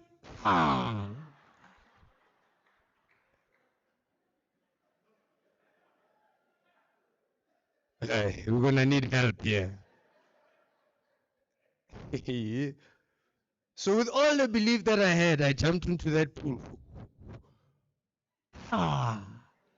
And immediately I realized, I'm going there. Have you ever drowned? Like, hey guys, have you ever drowned? Like when you're drowning, there's always it's a process. That thing, you don't just drown. It happens to you. You feel it. You take it in. You're like, yo, more I'm going here. Because when you drown, there's always three things. Because when you jump in, immediately when you jump in, it feels like, whoa, everything is going well. And then your feet are like, I'm flying, Papa. You've never flown a day in your life. So you don't know how to handle the idea of being mid-air. So now I'm like, hey, I'm dying. Hey. So I'm like, let me look at the other children, see what they're doing, implement it into my life and live, you know. So I look at the other children's feet. Their feet are all doing this because they're trying to balance. My feet are all here because I'm trying to stand. I'm like, so I look at the other children's hands, right? Their arms. All their arms are doing this. This or this. Because they're trying to balance. My hands are doing the. Other children think I'm starting a water fight. Yeah!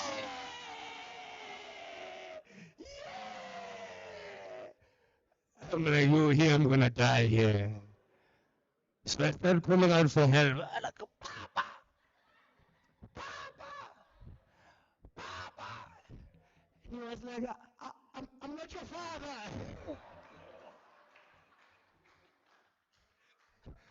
So I was like, step Papa,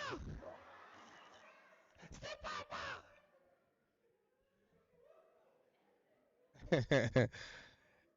and then he jumped in to come and save me, right? But before he saved me, he did another like questionable thing. Because before he jumped into the pool, he first stretched, you know, took the temperature of the water,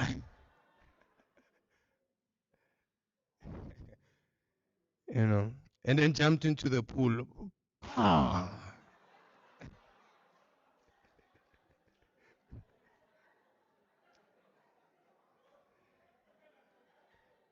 Me and my father died that day. Ladies and gentlemen, my name is Titi. You guys have been amazing. Shapa.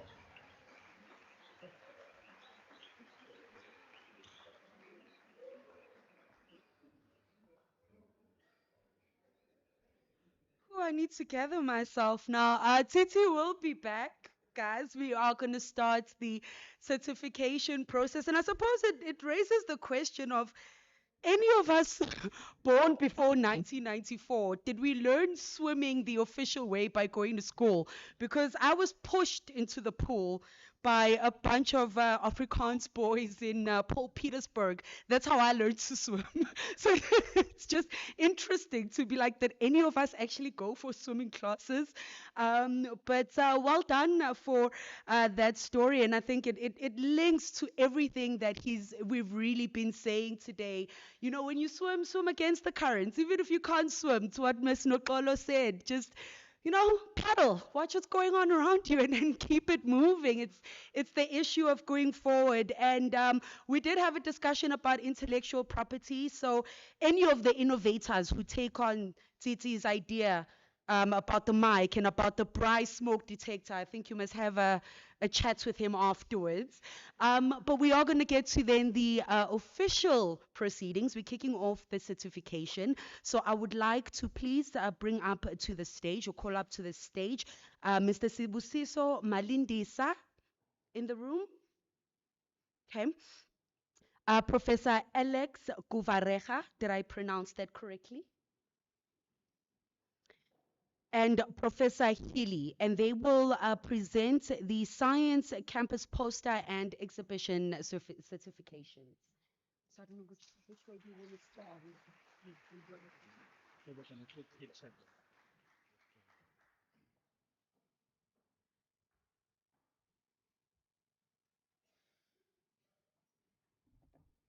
Okay.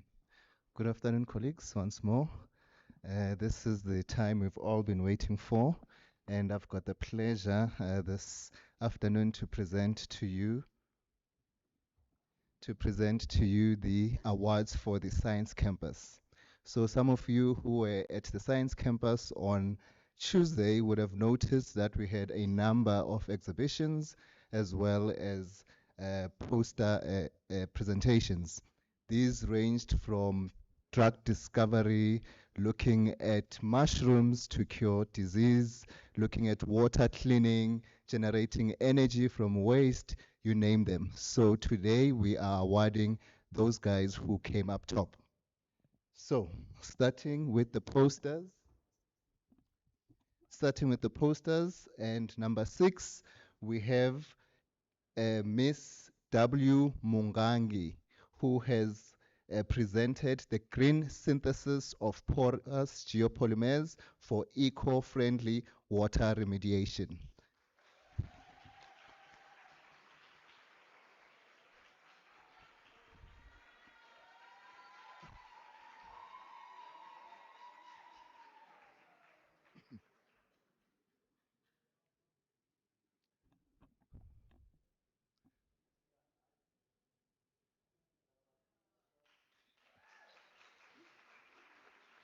Congratulations. So these are the guys who are cleaning up our water, hey?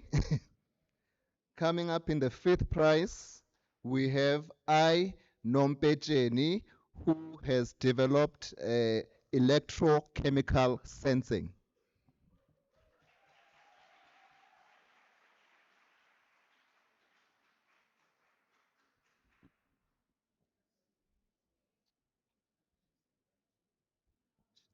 Oh, oh. Okay, moving on. The colleague is not here.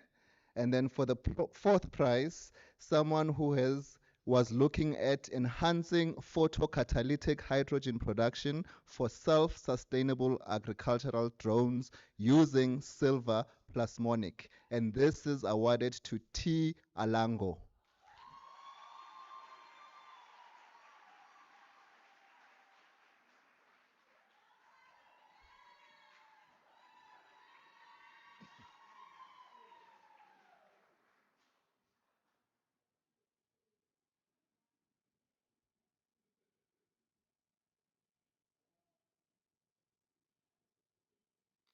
Congratulations. And then coming to our third prize, the presenter was looking at reactivation of P53 by dual targeting of HDM2 and HDM4. These are the guys who are finding cures for cancer, and that is T Mentor.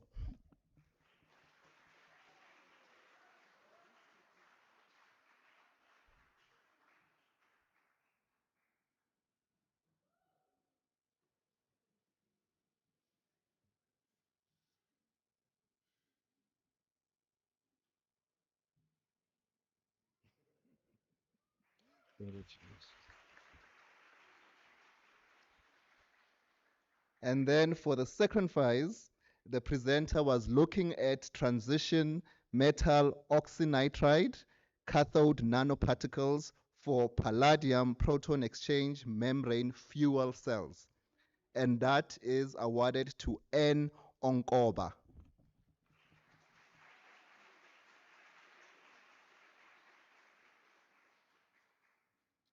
I see the student is not here. And coming to our first prize, this person was looking at the enhancement of sodium ion battery performance with biomass derived hard carbon. And this is awarded to L. Mamba.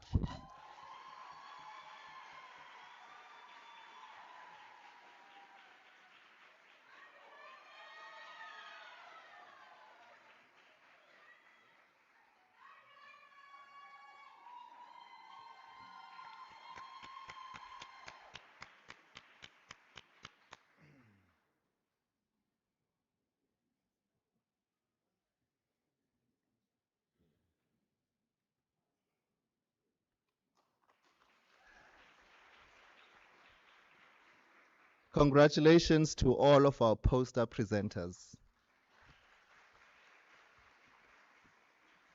Now coming to the next category, which are the guys who were displaying prototypes and exhibits. These are people who already have something that is almost ready for commercialization.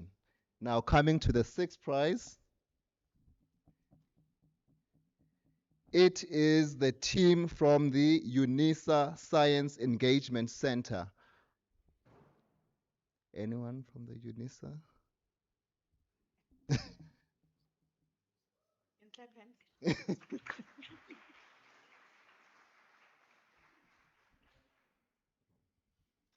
And then our fifth prize goes to Team I Nanos. They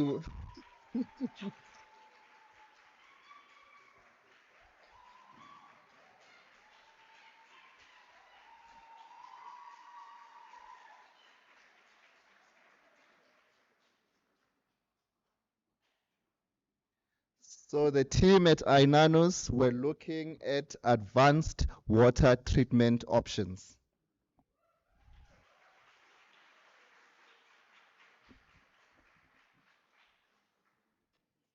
You have to say it before. What is it? Ah, okay.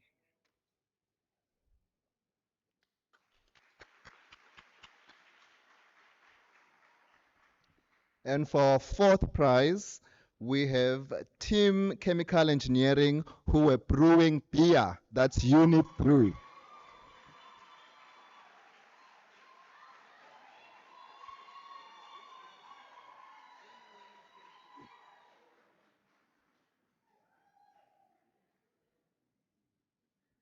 I've tasted their beer, it's quite nice.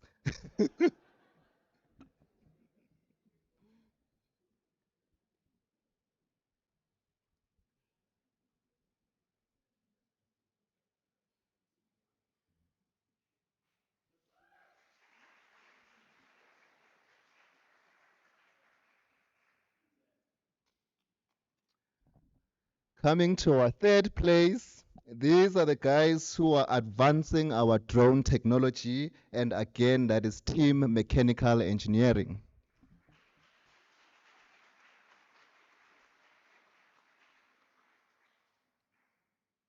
Okay, see the members are not here. And coming to our second prize, Again, a team from chemical engineering, and their project was focused on hydrogen production and water splitting photocatalysis.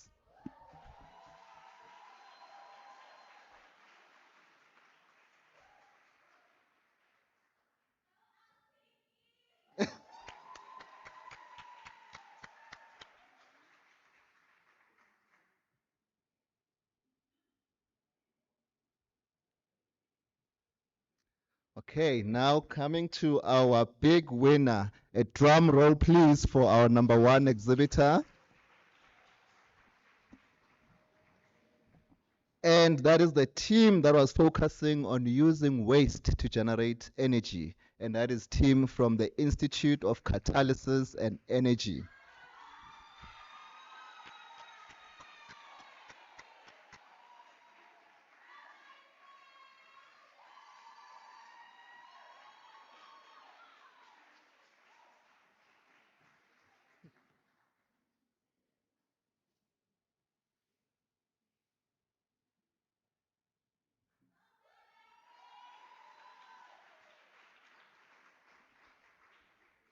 Thank you. Yes. Thank you very much.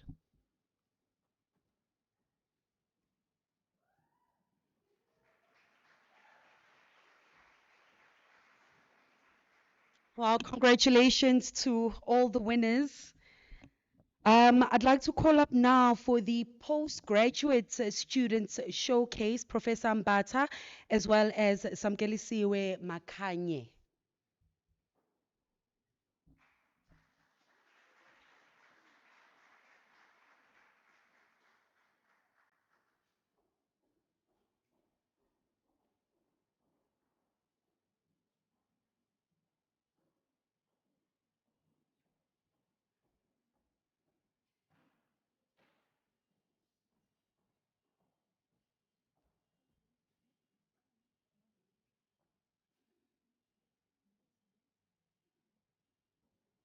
Good afternoon.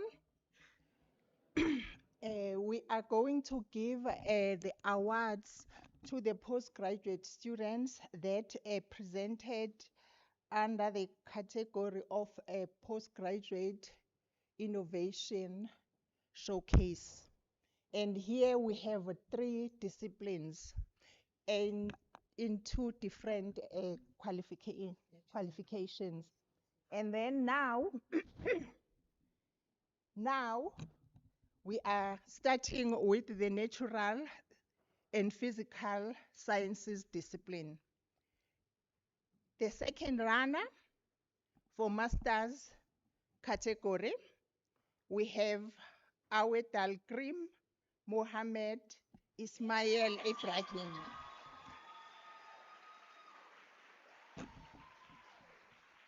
Wabegin.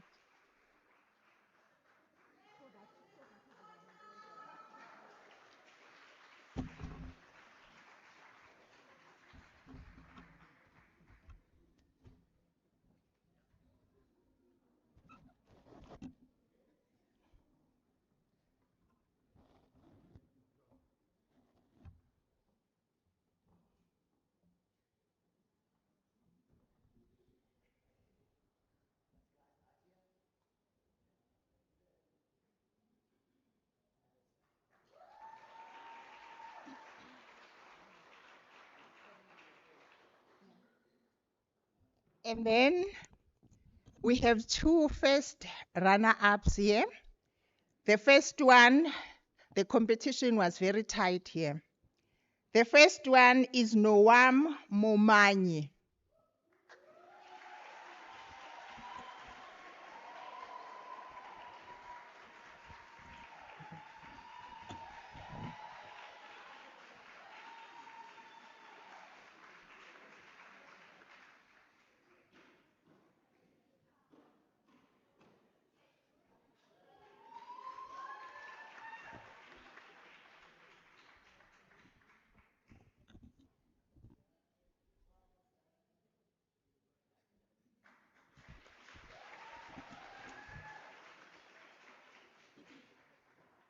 The second first runner-up in the discipline of natural and physical sciences Vikash Arjun.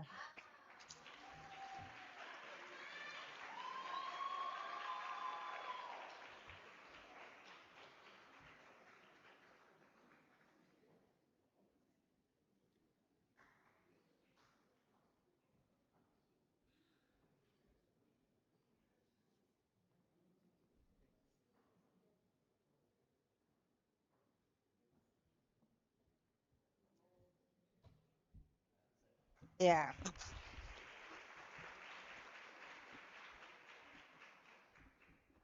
Siyabuyala.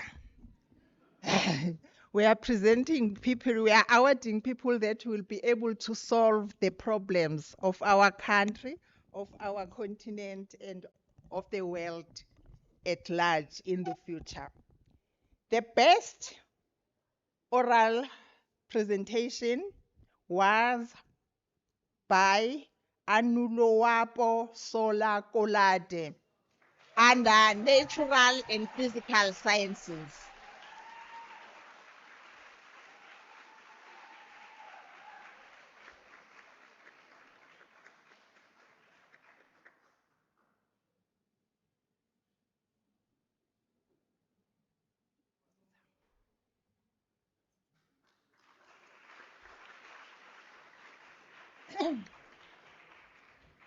And then now we are moving to the doctoral category in the discipline of natural and physical sciences.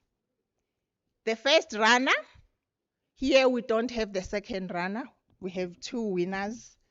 We have Paki Israel Tikobe.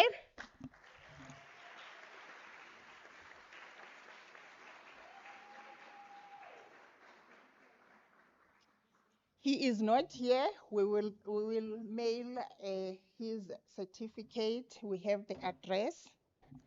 And then the winner, I hope she is here. The winner under the doctoral category, natural and physical sciences discipline, is Lindiwe Benedine Mahlangu.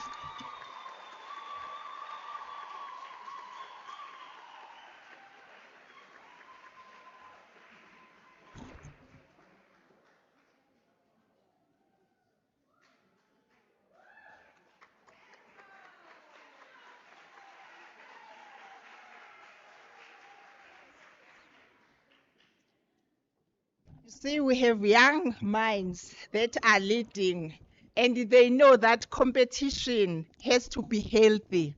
And they competed. The ones that didn't win, I heard so many things that have been said, but I will say we are also winners because we are abstracts.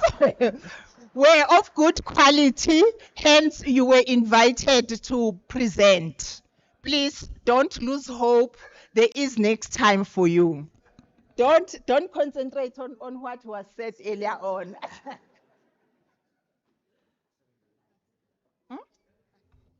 Mhm.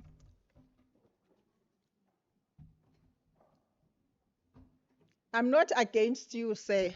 You know, we are coming from different disciplines. And then I request that when you come back, don't mention what I said. Don't mention me. Please. Okay, now we are coming to the discipline of arts and humanities. I'm starting with the second runner-up. We have Zinzile Mdulwa.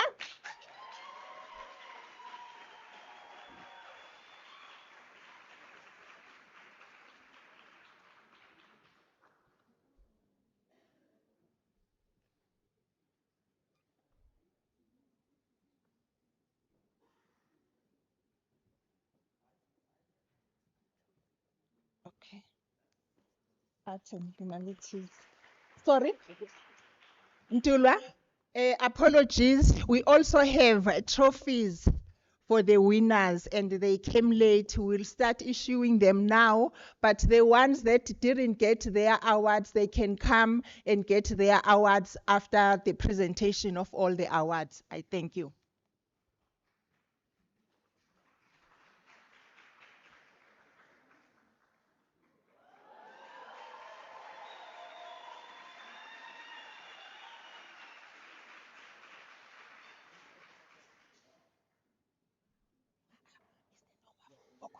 For cushioning. Oh, okay. And then the first runner for doctoral.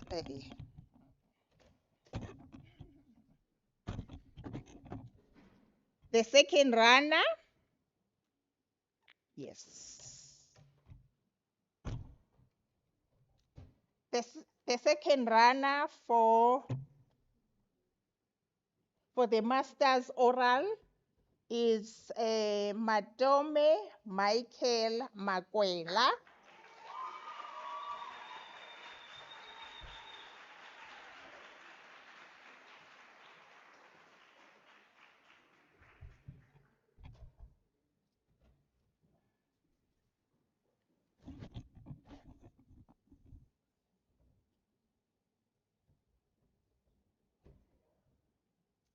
And then the first runner up for masters, it's Kumutso Ntute.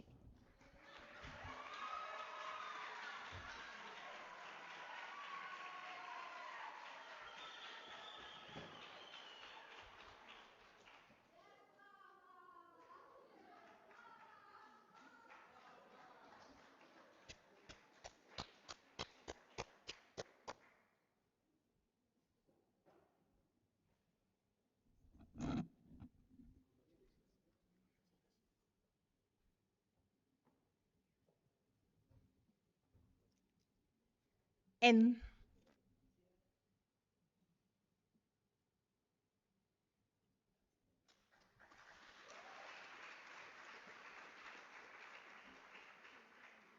the best oral presentation in the master's category, Arts and Humanities, goes to Sipesihle Matthew Shabalala.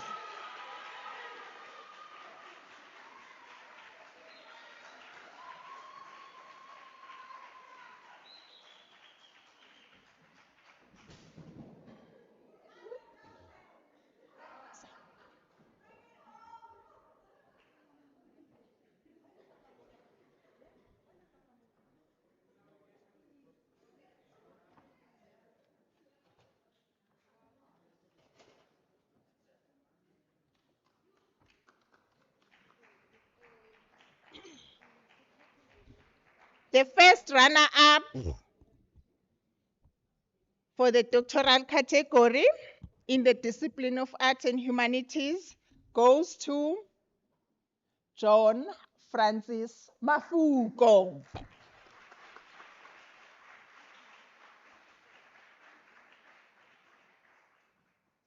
Oh, it looks as if Mafuko is not here.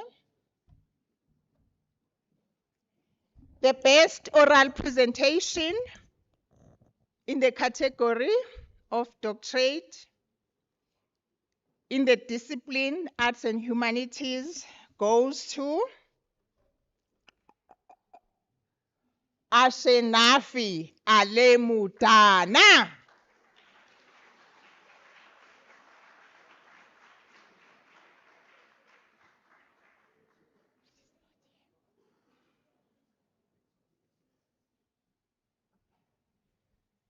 May we please take just a few minutes break? We'll continue. There is water at the back for those who needs water. I think for a little interlude, I'll allow Titi to come up and defend himself, um, cover himself a little bit. Just there's an incident here at the back that we're just dealing with.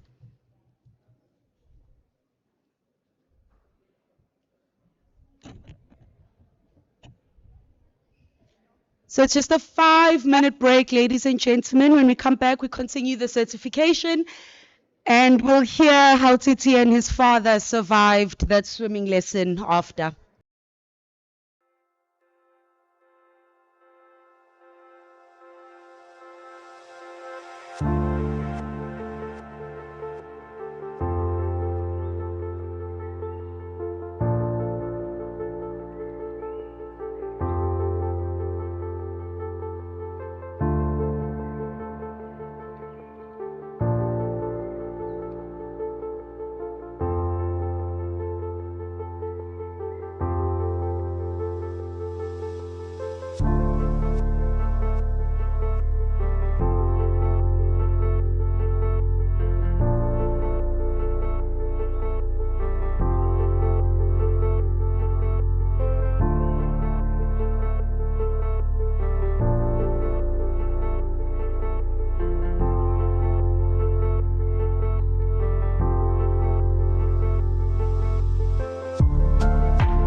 Isile sibuye.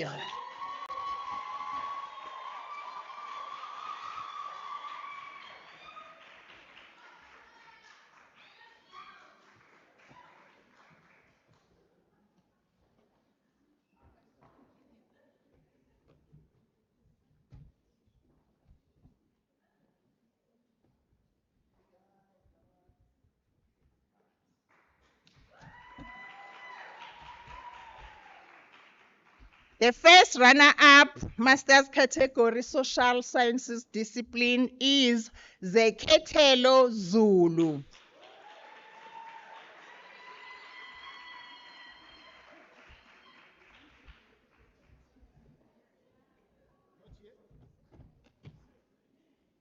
No, she is.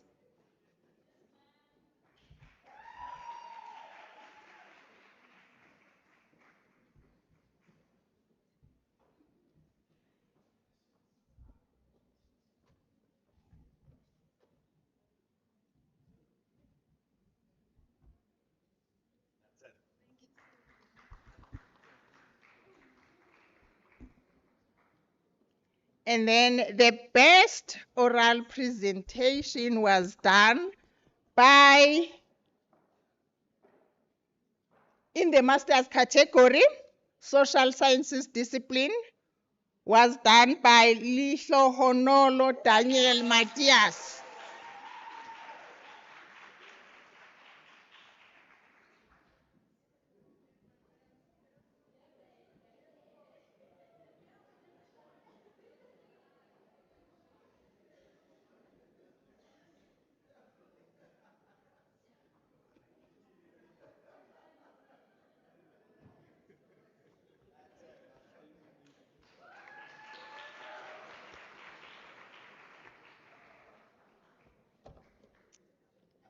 The first runner-up oral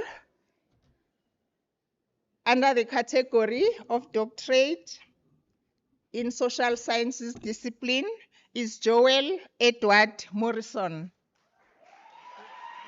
It's not here. Yeah, just for a photo and take it.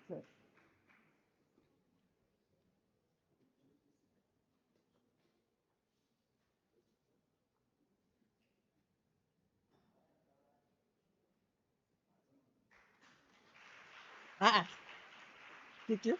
Okay. And then the last one, the showstopper for today under the postgraduate research and innovation showcase is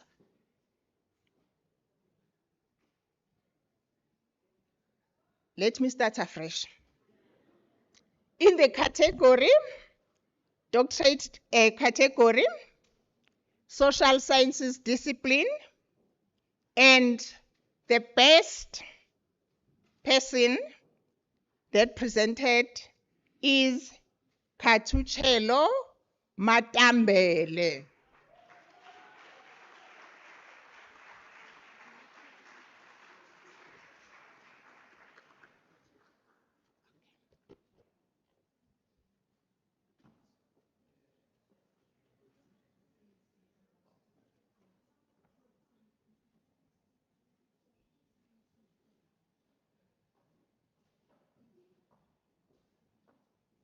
For that presentation.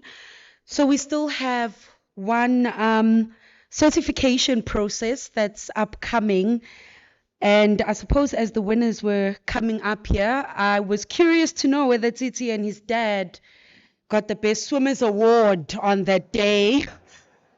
Honestly, that's been going through my mind how they both pulled each other out of that water, which I suppose as innovators, you have to do that quite a lot to make your ideas work and be perfect, swim through the current. So I'd like to call Titi up again to help us finalize that story and add a little bit of added humor.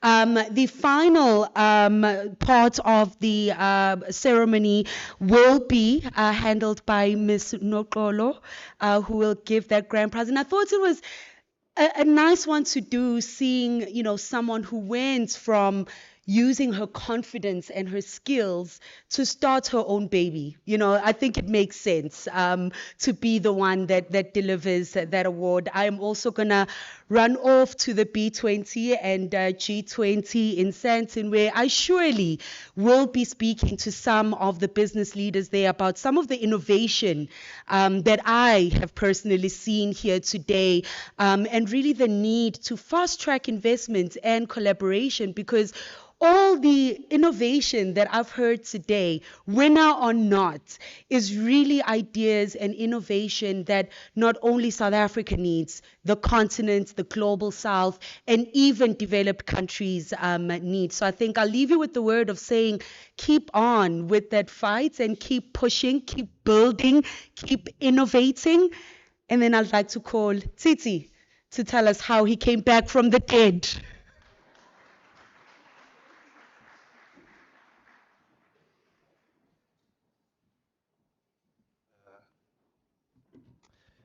Uh, First, I'd like to say, give it up for Professor Kanyisile Mbata.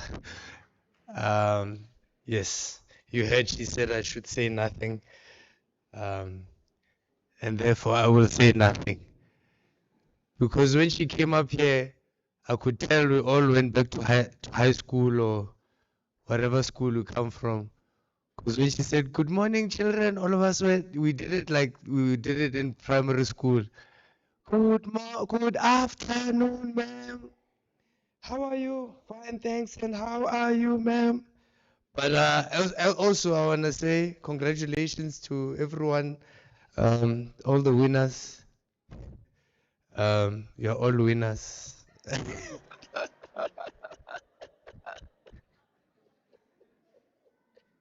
But it was interesting because the people that won the academic beer, the people that did the beer also won the grand prize.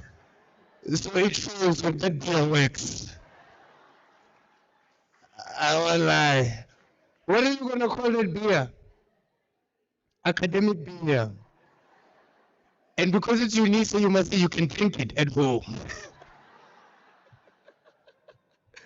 Oh, man. Yeah, I mean this is beautiful, and it's interesting because you watch and here's another thing, guys. I learned today. You do not argue with the innovator.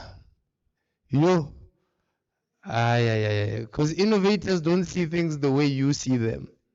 They don't see this world the way they see. You're like, man, I'm supposed to tell a computer what to do. They're like, no, man, I'm gonna make a computer that tells you what to do. And you're like, what do you mean? It's like, it's called an AI. Like, hey, man, I don't like that. Like, hey, man, this thing is called the AI. And then you start dabbling around with AI. I don't know if you guys deal with AI, but AI is such a weird concept for a computer. Have you ever needed something now, but you tell nobody? And then you switch on your YouTube, and the advert is for exactly what you need. Now you open YouTube, now it's there. Funi Gaviscon. You're like, how did you know I have heartburn? You know, it's such an interesting concept because I don't think, and here's the thing, right? I don't think, ne, and like, go with me on the story, ne? I don't think that our childhoods prepared us for this stuff. You know, I don't know if anybody here believes that their childhood prepared them for the adulthood. You know, I don't. Mine didn't. Like I knew because of the crutch I went to. You know, I can tell my brother there with the red lanyard. I can tell you went to a crutch like mine. I wanted to lie to you, but I can tell you went to a crutch. The sister next to you went to a kindergarten. That one, she went to a nice crutch. I can tell. I can tell by the face or no. You started worrying at a very young age. You were raised like this. I'm telling you, I went to a very weird crutch. You know those crutches where I went to those crutches where they give you pap for breakfast. You know, pap for breakfast. That's why at my crutch there was no children with ADHD. You come there hyper, they give you pap, you relax immediately. Like, whoa, I'm not feeding. by 10 a.m. you are tired on the jungle gym. All of us looking like we're the robot. Hey, Ntwana. Udla wahlapha, Ntwana, yo. Just a bunch of weak children at the because they fed us pap in the morning. It was anti-ADHD though. You know? Went to those kind of crutches, man. You know those crutches where the Popeyes on the wall don't match the real Popeye. But you can see what they were doing here. But for some reason, somewhere, things didn't turn out the way they were supposed to turn out. Now you have an orange minion, you know? You know, Tarzan is wearing shoes. You're like, hey, what's going on here? So there's a weird crash.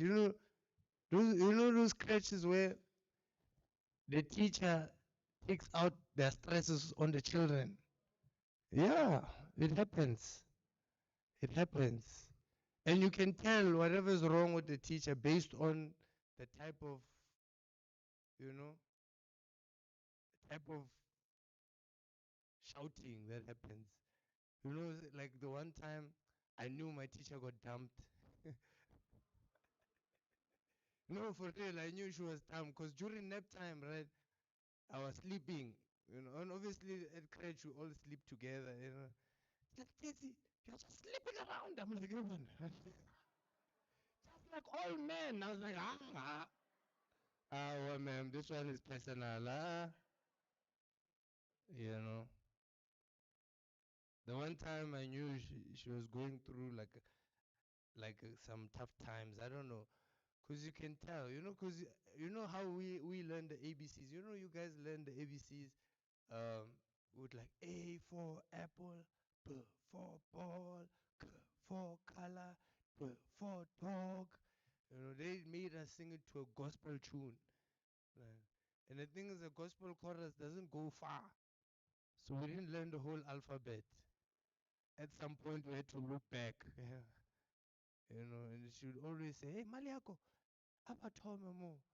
And Mariako would start singing, A for apple, B for ball, C for color, D for doggy, A for apple, B for ball, C for color, D for doggy, A for apple, B for ball, C for color, D for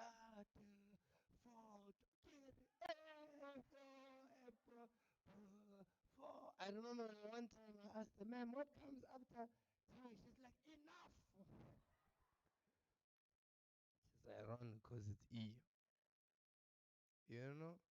Come from those crutches. I don't think that our childhoods were something that, you know, prepared us for adulthood. Like even the children shows that we watched as kids were not conducive. And I think that that's what makes me so proud to have gone through all that and grown up, you know. Like most of us, you didn't imagine you'd be sitting at a prestigious university getting props from professor, you know, Mbata over there, and getting all these awards and changing the world that you lived in. I mean, the world that you live in's problems, you know. You know, I mean, beer solves some problems. You know? And I heard words that I don't know, catalytic, what, yo. You know, the one time they said something that sounds, wait, I even wrote it down, that word. The word is photocatalysis. Yeah, you see, you're laughing at me because I don't know. But blame my crutch, don't blame me. What is it? Is it photocatalysis, right? Excuse me? Catalysis, photocatalysis. What is that? I thought it was photosynthesis. I was like, damn. I was like, I don't know that. That's the process which plants make food for themselves. No, but yeah, I mean, like, look at that. You know, people creating photocatalysis. whatever that means. That's beautiful, and I love it because our childhood shows, even like the way we were brought up, our childhood shows were not conducive for the types of upbringings that we were to have. Have you ever walked into your own life one day and been like, yes, sis, how is this mine?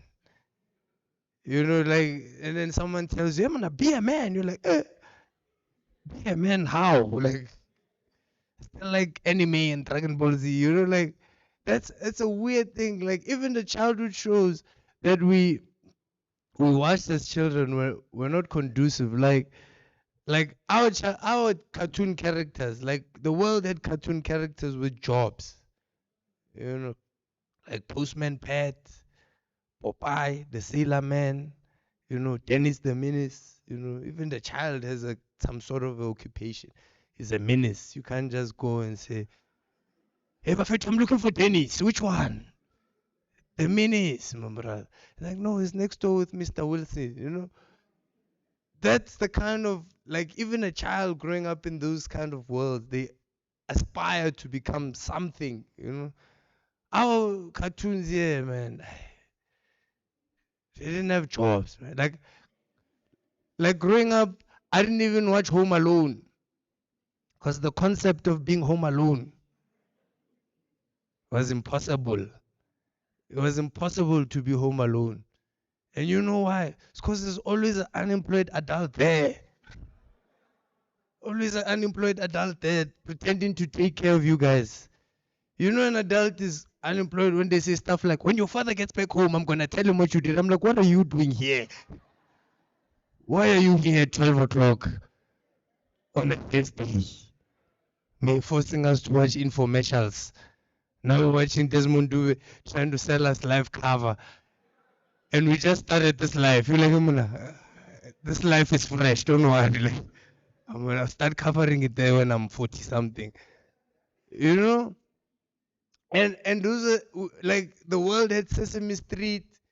We had, Takalani. I don't like Takalani because Takalani had no aspirational value, man. Like Zico was a taxi driver.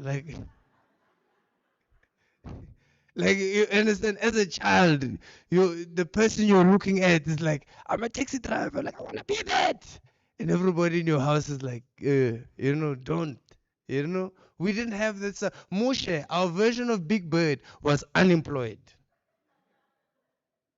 I don't know if you guys noticed this when you watch Tagalani, but Moshe was unemployed. And you know how I know?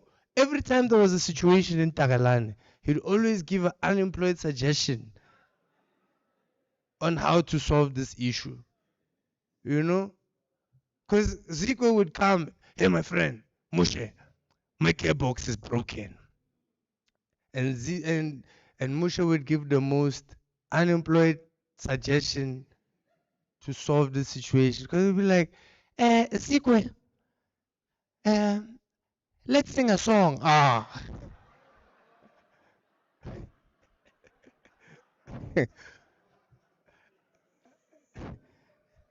My gearbox is broken. My gearbox is broken. It's broken. It's broken. And stuff like that carries on.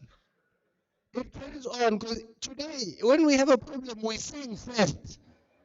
Santelina,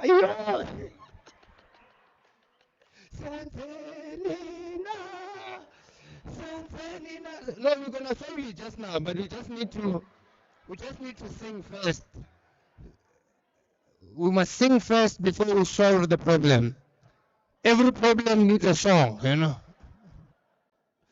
Bring back Nelson Mandela. Bring him back home to us. We are singing. We are coming for you, but just hold on. We are still just, we need to sing first. Every problem needs a song. I remember even during Fees Must Fall. I was there during Fees Must Fall. I don't know if Unisa students were allowed to come. Or they were protesting on Zoom. Fist emoji, fist emoji, fist emoji. But yeah, I was there shooting Feast Must Fall. And I remember there was one time the police were coming. And the police were like, I don't, they were coming. And I remember when we went to union buildings. Remember the day was special for us. You know, the buses were free, everything. We were ready to struggle, you know. It was weird going to struggle with sunscreen, you know. I don't want to get sunburned when I'm struggling, you know. And you know, I don't know if you remember what the TUT students did. You remember, like, TUT students thought this is 1994 because we're like, this is a peaceful protest. And they're like, this is not peaceful at all. And they scared all of us, right? But we weren't moving because we didn't have a song yet. You know, we needed a song, you know, to move in order to like to feel good about a song. And then we started asking around for songs, but we wanted a song that encompasses all of us, you know. We wanted a song that even like our white comrades could sing and us could sing as well. And we stood there thinking about which song is like has that vavavoom and it's for all of us. And people were like, stop it, Tina. We're like, no, not that one. That one is gonna cause riots, right? And then I kid you not, there's a video on the news of kids marching towards the police, whatever, and they're singing the Afrikaans part of the national anthem, right? It was because we all gathered together and approved. This is the best song to sing for all of us. Like, blow fan on say, yeah. And we looped it around. Blow fan on say, yeah. And that's the thing that carries on from the types of things that we were taught from children. Like every fight that I have to sing a song. Every single fight, right? And we had Tagalani, we had weird like moments in our childhood cartoons. Like we had that alien on SABC2, Dab. That one that doesn't know how to say goodbye. Like bye. Bye bye. Bye bye. Like I'm gonna fire. And you don't change the channel, you watch. And your mother wants to watch the news, but you're like, hey mama, Dad is going home. You know, and those things still carry on. Have you ever seen how long it takes for anybody to leave a place? Have you ever asked your friends, my friends, let's go? 20 minutes later, Antoine, let's go. 20 minutes later, we are going now. You understand? That's how it is. And the worst cartoons ever, no, was those two rats on your TV land. Mazwi and Kundi. Like, if you don't know these ones, I'll tell you. Two rats, no? They owned a tuck shop. Two rats, no? Two rats. And they had gold teeth, you know? First red flag, but we let it go. We don't judge, you know? We don't judge, we watch, you know? We're South Africans. South Africans don't judge, they watch. Two rats, they own the tuck shop. And I was like, this is the best one ever because this one maybe will teach us about entrepreneurship, you know? Because they own a tuck shop. No. Those two rats, they just gossip. And they gossip early in the morning, like at 6 a.m. in the morning. They're talking about other people. And I'm like, yo, two rats. And then you'll think, they're going to teach us about entrepreneurship. Guys, two rats own the tuck shop. I've watched that show for more than 10 years. Not one customer. How does that business stay afloat?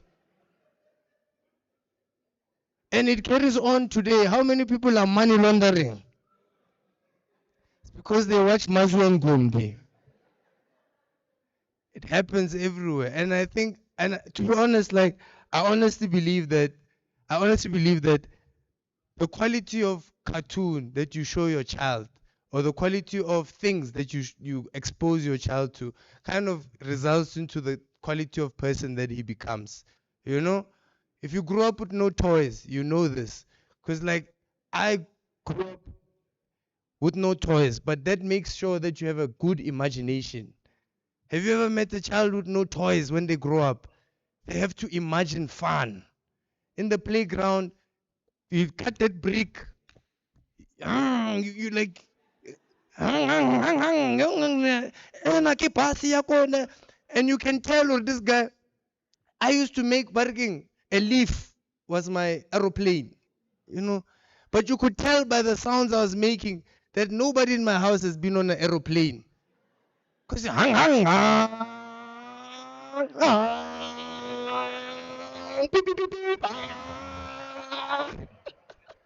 ladies and gentlemen, my name is Cici. You guys have been amazing. Shapa.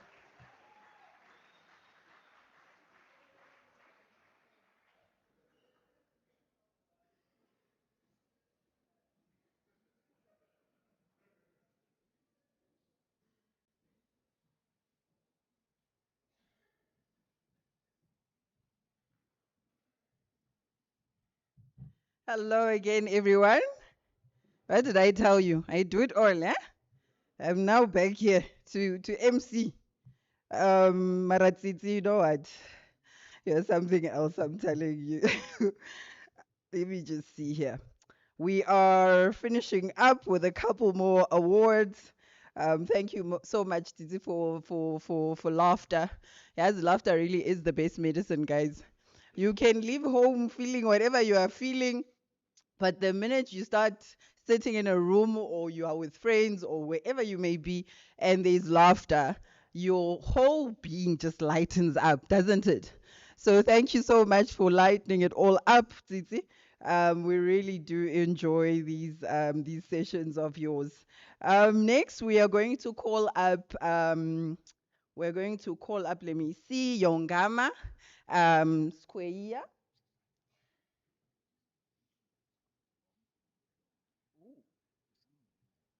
Okay. All right. So we've got a car here that the alarm just going wild outside. The registration is JL 88VK GP. So if it's your, is it a Volvo? I can't even see. Okay, so it's a white Volvo. So if you can just, if it's one of your cars, please just go sort it out, or your battery will be gone and you won't be able to get home. We don't have jumpers. So please just go sort that out. So next we've got the Crucible students. And for that, we are going to call up Yongama Square, Mr. Ayanda Noma, and Sia Ntutela. Please come up.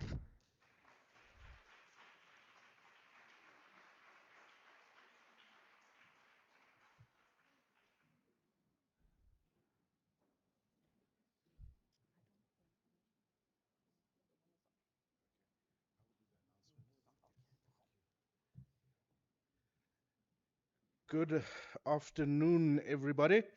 I hope you are well. Let me just get. So, this year we've got two installments of the Crucible, Crucible for students and Crucible for staff. So, we're going to start with Crucible for innovations and startups. So, I'm going to start with the Crucible for students. Unlike in the previous one, we are giving away money here. So they are real winners.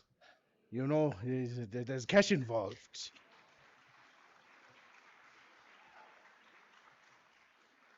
So I'm going to say it in order of winning. So third, second, and first. And you please come up and shake these wonderful gentlemen's hands. In third place, we've got Smart Water Technologies.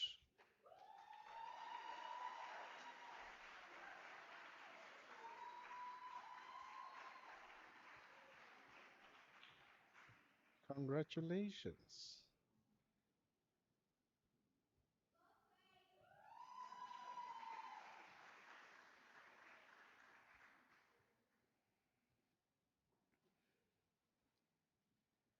Okay.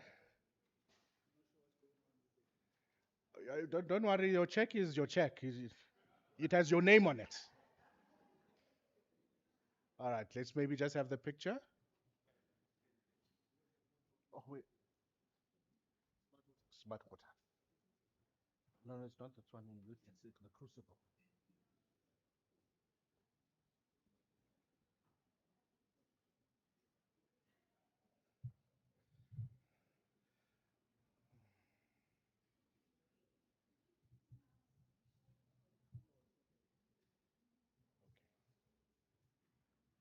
To Manhattan.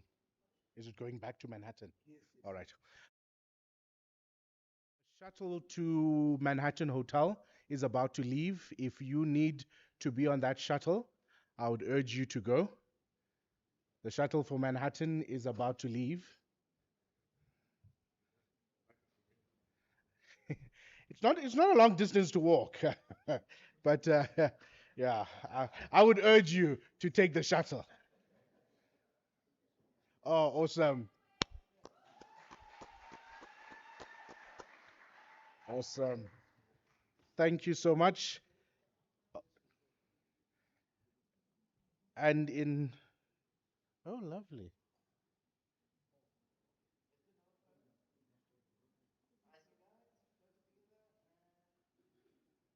Thank you. Thank you, and congratulations once again.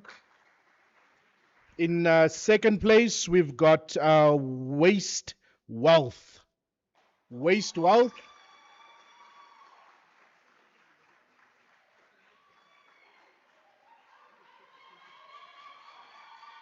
Oh, pardon me, it's Waste to Wealth. Waste to Wealth. Congratulations.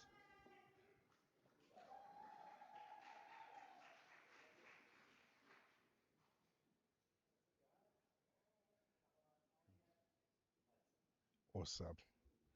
Thank you. And our first position under the crucible for students, it is dronies.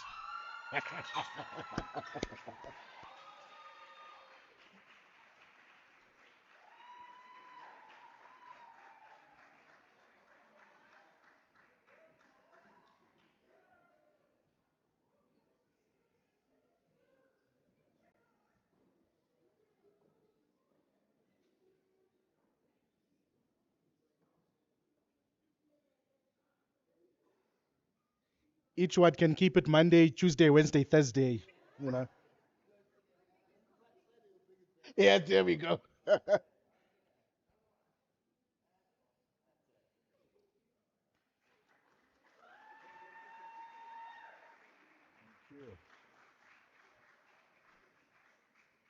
Now we're moving over to the second installment of the Crucible. This is now for the Innovation Challenge as well as startups.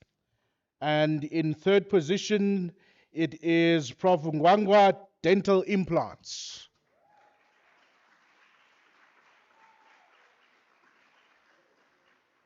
Is it not in the room? All right, we will get his stuff to him. Then it is Zeta as a cumin, as Malibadi. Are they in the room? Ah, there's Smooth.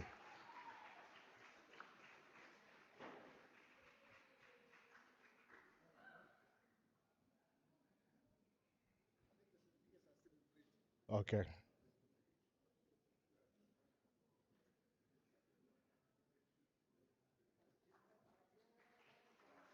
awesome. Yeah, no, you know where to find us for the certificate. Don't worry. Unfortunately, the printers didn't print on time. And in the first position for this, it is I Notununu. Who is that? If you were Notununu, also not here. All right. All of these colleagues are at the science campus, so we will touch base with them. Thank you so very much. You gents stay. Uh, Madam MC, can I continue pushing on? All right, thank you so much. The next one we're going to have is the Innovation Pioneers Program. Oh, then you're going to have to go sit there. I was keeping you here. You see. So the next one we'll have is the Innovation Pioneers Program. This is Innovation Challenge for Unisa alumni. It's the first of its kind, and we are very excited. Again, we're here for money, so the winners here will be supported, I think, to the value of $500,000.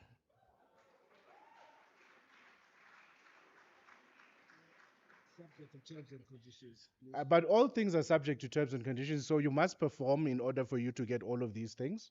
But you'll find that in the contracting phase. It's fun. Uh, could you are the money maker here. Would you please grace us with your presence? So we're gonna ask Frankie from the Unisa Foundation, who has graciously given significant investment to this challenge, as well as to the innovators and entrepreneurs behind this challenge.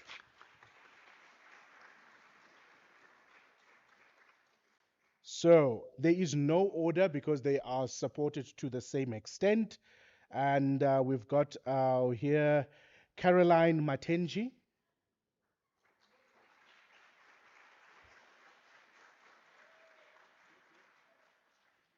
Ngululeko Mbonane,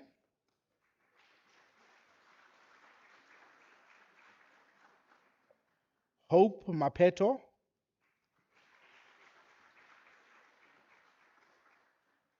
and lastly Gamelihle Gumede.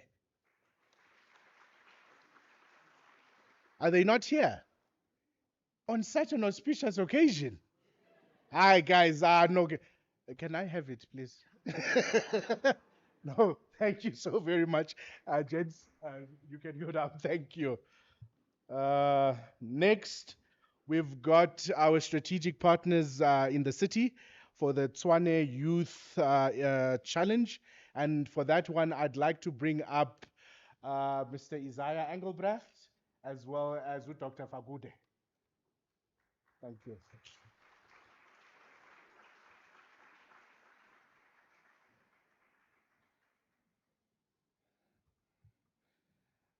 So one of the incredible things with this challenge is that the winners or the ventures that are supported will get a chance to actually implement and showcase these within the city. So it's a nice test bed to see whether these are functional solutions that can be scaled up to the rest of the country. In third position here, we've got Press Flow. So Press Flow is a decentralized multiple names. Press Flow.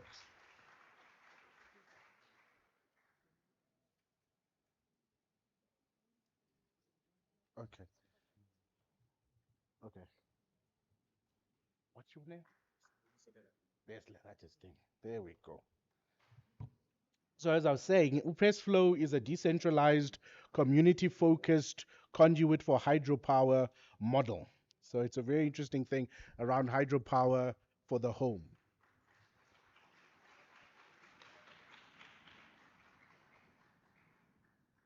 Position 2 is Turbo Photon.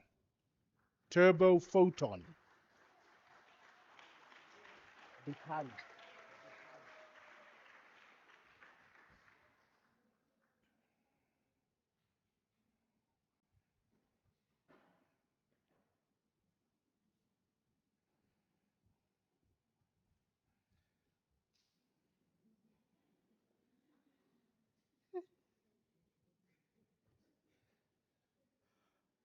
Almost didn't recognize you outside your suit.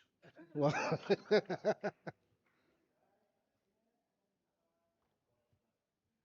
brilliant.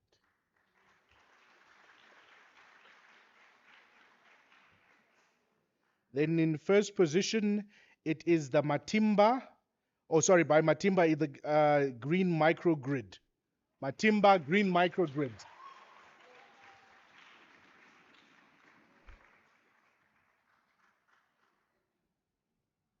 Gentleman has developed a cell from salt.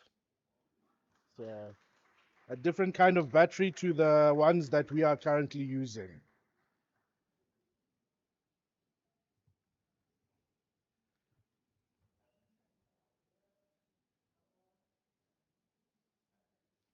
Thank you so much. Thank you, gentlemen. Thank you to the city of Tshwane, and thank you and congratulations to everyone.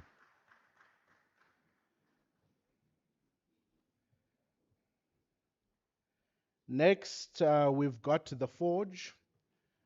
I would ask Mr. Norma to come up again for the forge. Brilliant. And we will ask our MCs to graciously join him. Please, ma'am. This is the entrepreneurial part of what we do. This is one of the outcomes that most define us as an office. The Forge is essentially the innovation challenge. It is, as you see there, where iron sharpens iron. It is a grueling 1 year long kind of tutelage to help people develop their business. They are supported financially, non financial support, as well as access to professionals. So it is valued all in all at around 1.5 million rands in prizes for this in order to get these businesses off the ground and into the market. There are no positions, they are supported entrepreneurs. So I will call them one by one. And the first one, it is Learn Base Energy by Mr. Ratlabala. Yes, sir.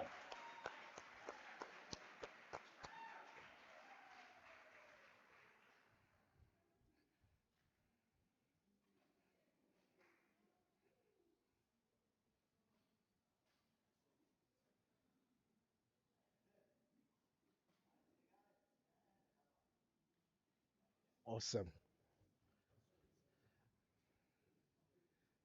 Exciting times. Next, TW Mochubele.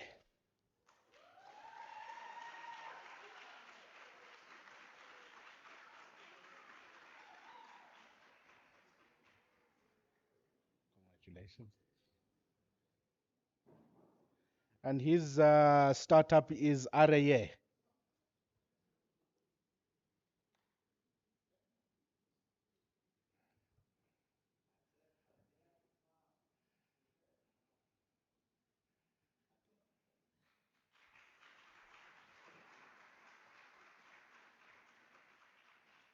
Next, we've got TT Devenant with Nanosheet.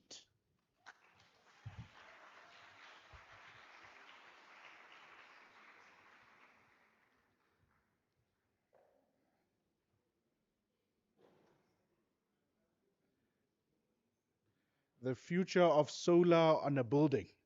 I look forward to seeing this one in the market.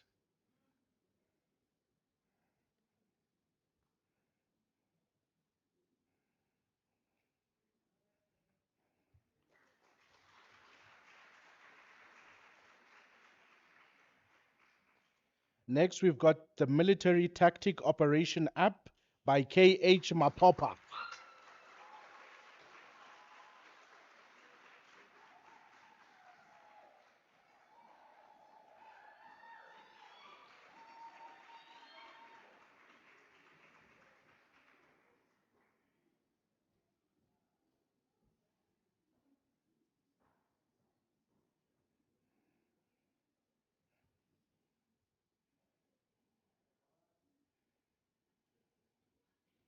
Congratulations. Next, we've got Pathfinder Corner by JL Maleka.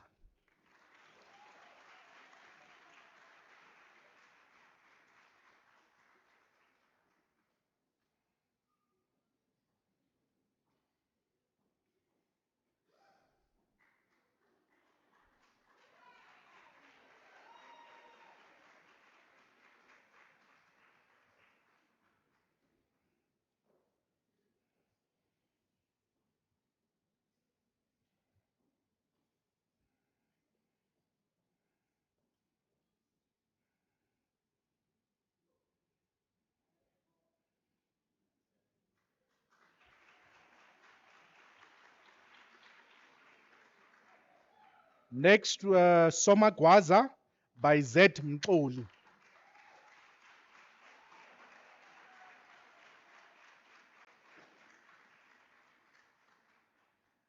The name is self-explanatory, guys.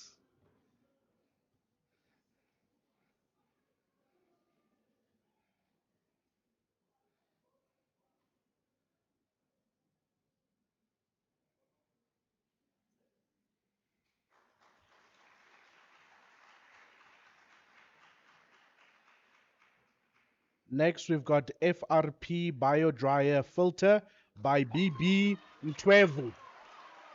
Yeah, yo.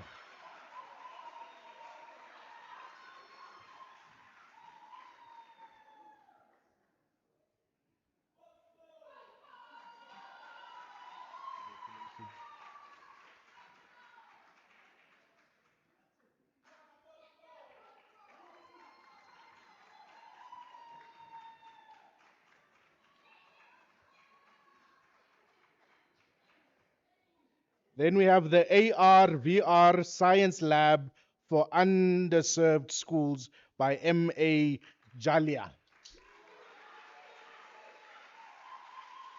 Distance learning will never be the same again.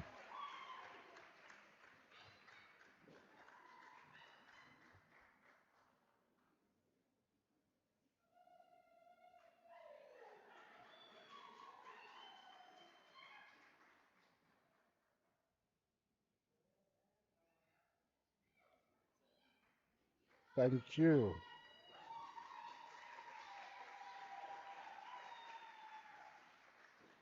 Then we have Siyashesha by MJ Nyalunga.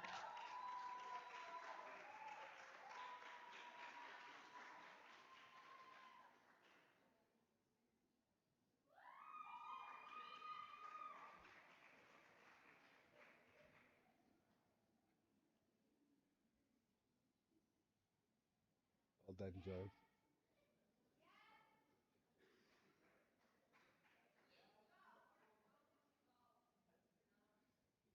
You're very welcome.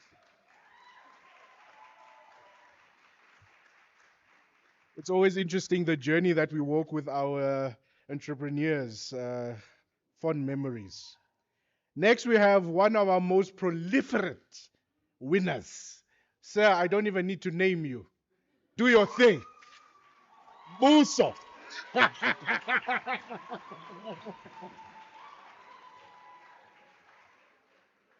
This is one of our hallmark entrepreneurs, Muso Ngongo.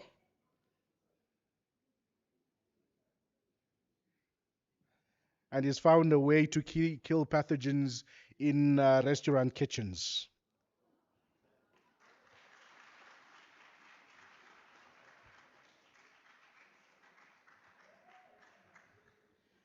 Last but not least, it's Learn Base Energy by Mr. R. Ratlaba. Already have it. Sorry, then I did you twice. That is it, ladies and gentlemen.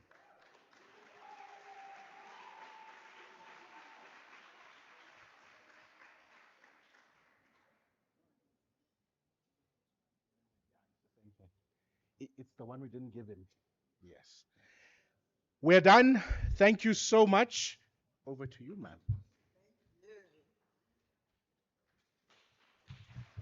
Let's give them a nice round of applause. You guys are absolutely amazing. Well done, well done, well done. And all the best for all the great things that you are going to attain with these innovations and amazing projects that you have taken on. And so we've come to the end of the day today.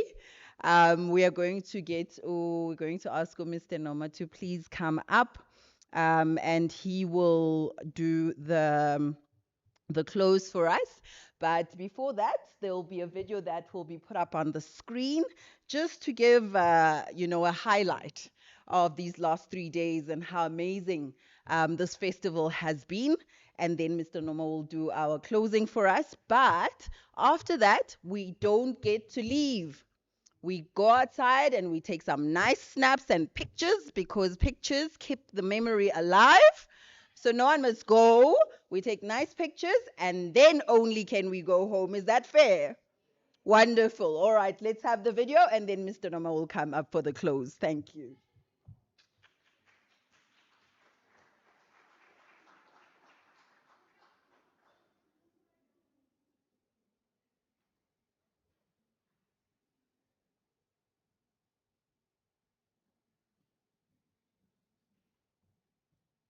Okay, so that's 2 videos. That's not just 1 video.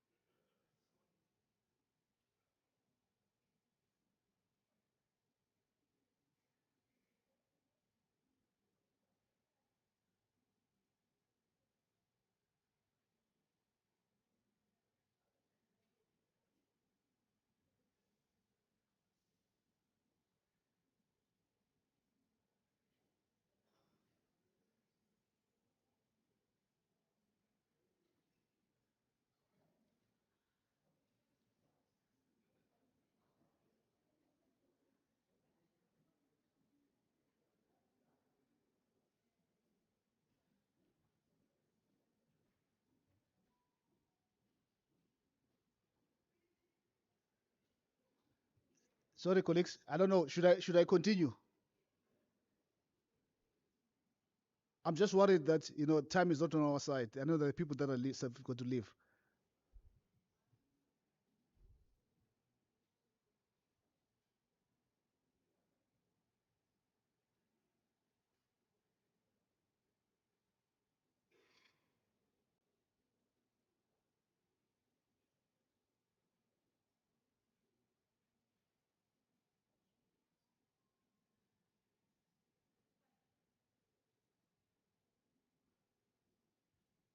Okay. Good afternoon, and once again, ladies and gentlemen. I'm not the video. The video is still coming. And please, I know the program director said, once we finish, you can just leave and go and take pictures outside. But at least would request you, those that have won, gotten some certificates or something, to come up on stage for a group photo, right, before you leave. Then you can go and enjoy yourselves. Right. So I'm not going to start again with protocol. I know that it has been established earlier, right? But mine is just, to say we've come far, in terms of, this innovation festival. This is the fourth time that we're having this festival, and of course, when you look at, how the festival has grown, in terms of the numbers of participation in the various programs that we run, because this is a culmination of a year-long kind of interventions, not just from the showcase side, but also the innovation challenges that we have, as well as the alumni now that has just come online, as well as the Tshwane, innovation challenge, right? But also if we look at how the event has grown. I mean, the first day, as I said, we had great session at the Florida campus, which we're really grateful, to begin to be able to see, what's the kind of facilities that the facility has, that the science campus has. And I think it's becoming loud. I'm not sure if it's me, my voice is gone, but it's the afternoon. My voice should, go a bit lower. But mine is easy, it's just to say thank you very much, to you as researchers, aspiring researchers, to you as innovators, to you as entrepreneurs.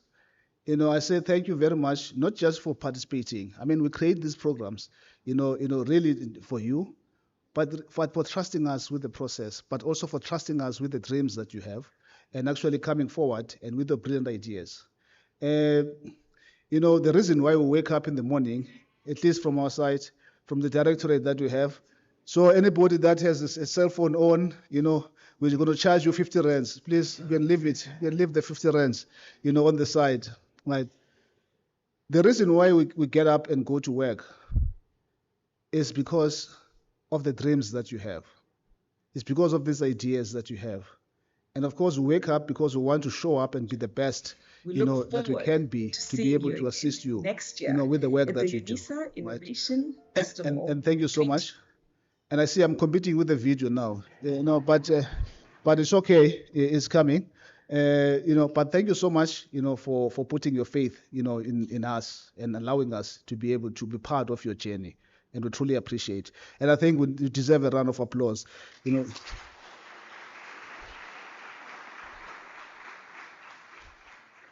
But also, I want to really thank the leadership of the university, for allowing us, to do the things that we are doing, to allowing us space and support to be able to create these kinds of programs, run these kinds of programs, they fund these kinds of initiatives, and we really appreciate, right from the top of the university, right from the VC, Prof. Linkabula, Prof. Ngwepe is the DVC for research and our executive director, right, as well as the deans in the various colleges, that really support the work that we do. We saw on Monday Professor Mamba, the executive dean of the College of Science, Engineering and Technology, as well as Professor Dube, the deputy executive dean in the same college. They were there throughout, and of course we appreciate that. Right, it means that on that particular day, given all the other competing activities, they then put us first. They said, we're going to put, not us, it's us, all of us collectively. They put us first and said, we're going to make sure that we are part of the proceedings, of the day. Right, we get to hear, we get to interact with the innovators, get to interact with the researchers, get to interact with our students and be part, of the activities of the day. We truly appreciate the support that we receive. And of course, the really, I mean, if you look at, I was telling my colleagues, that the kind of support that we get, sometimes we take it for granted. Right, but if we really compare as well and look around in some of the other our counterparts, we're really being supported in our university.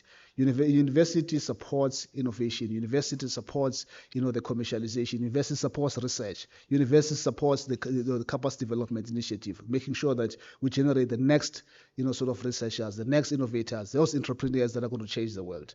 So in their absence, I'm sure they have got other things today, but let's give them a round of applause. Okay. Really appreciate it. And of course, there's another group, of supporters, and these ones, I call them perhaps maybe the unsung heroes, the researchers in the various colleges, right? Some of them are administrators in the various colleges. They're sitting right here. I'm going to recognize them, very soon. And of course, Professor Mbata on the one side from the College of Graduate Studies, right? Putting so much effort, into this process. Prof Mbata, I recognize you. And there's Prof Healy, who's sitting right in front of me. And then Prof, perhaps maybe you can stand up, Prof. Maybe you can stand up, Prof Mbata, so that they see you. Thank you. And I mean, there's many more. There's many more researchers, within the university, more excellent, brilliant researchers within the university that actually support the cause. They may not be here today. And I know that yesterday we had the executive dean of the College of Human Sciences, Professor Nkosi. Professor Nkosi was there, sat through the pitches, for almost the entire day, which is really appreciated, from the university side. And I'll come to the partners. I did mention in my opening speech, and I thought I'll mention everything in the opening speech so that I don't have to repeat some of these things. But we truly appreciate, the partners, that we have, people that have come to partner with us from the city of Tshwane, and colleagues that are here, right? The Unisa Foundation is part of a family, but we truly appreciate that you've come on board. You always come on board to make sure that, we create this Alumni Pioneers program that is really set to grow. We truly appreciate. Colleagues from the city of Tshwane, there are so many things that we do together. The Tshwane Youth is just one of those that we do together. And of course, there's many more, I'm sure, that we're going to do together. There are things that we're going to have a meeting very soon. And probably there's going to be new things that are going to come on board. Right? But also some of our partners, Chaya Mashabela, IPR Tennis. I don't see the director. Oh, there she is. She's sitting on the other side, but I see Ntombi sitting here, in the front row. Colleagues, thank you very much. It's not just, you showing up, but also being able to provide the resources as well to enable us to be able to do the work that we do. We know we do a lot of things together, and I know the kind of, sort of sacrifices sometimes that you put. I'm sure you're sitting here, but I mean, given that you are in a law firm, You should be earning a lot of money, right? You should be counting by the hour, but you are here with us, and we truly appreciate that. We truly appreciate. Right. And I know at the back, they're not here in the room, they're just outside. Colleagues as well from Inglaba Biotech, right? They've also, supported, they've come on board this year, and they said, you know what, we want to be counted. We want to sponsor, the event in one way or the other. We truly appreciate it. And some of the sponsors, let's give them a round of applause. And some of the sponsors are not here. Adams and Adams, Spotted Fisher, we truly appreciate their absence. We appreciate, their support, throughout. It's not just a one-stop support, fortunately. And I'm actually quite glad, that I must recognize two people that I think are very, very important in this room. That I'm only seeing them now.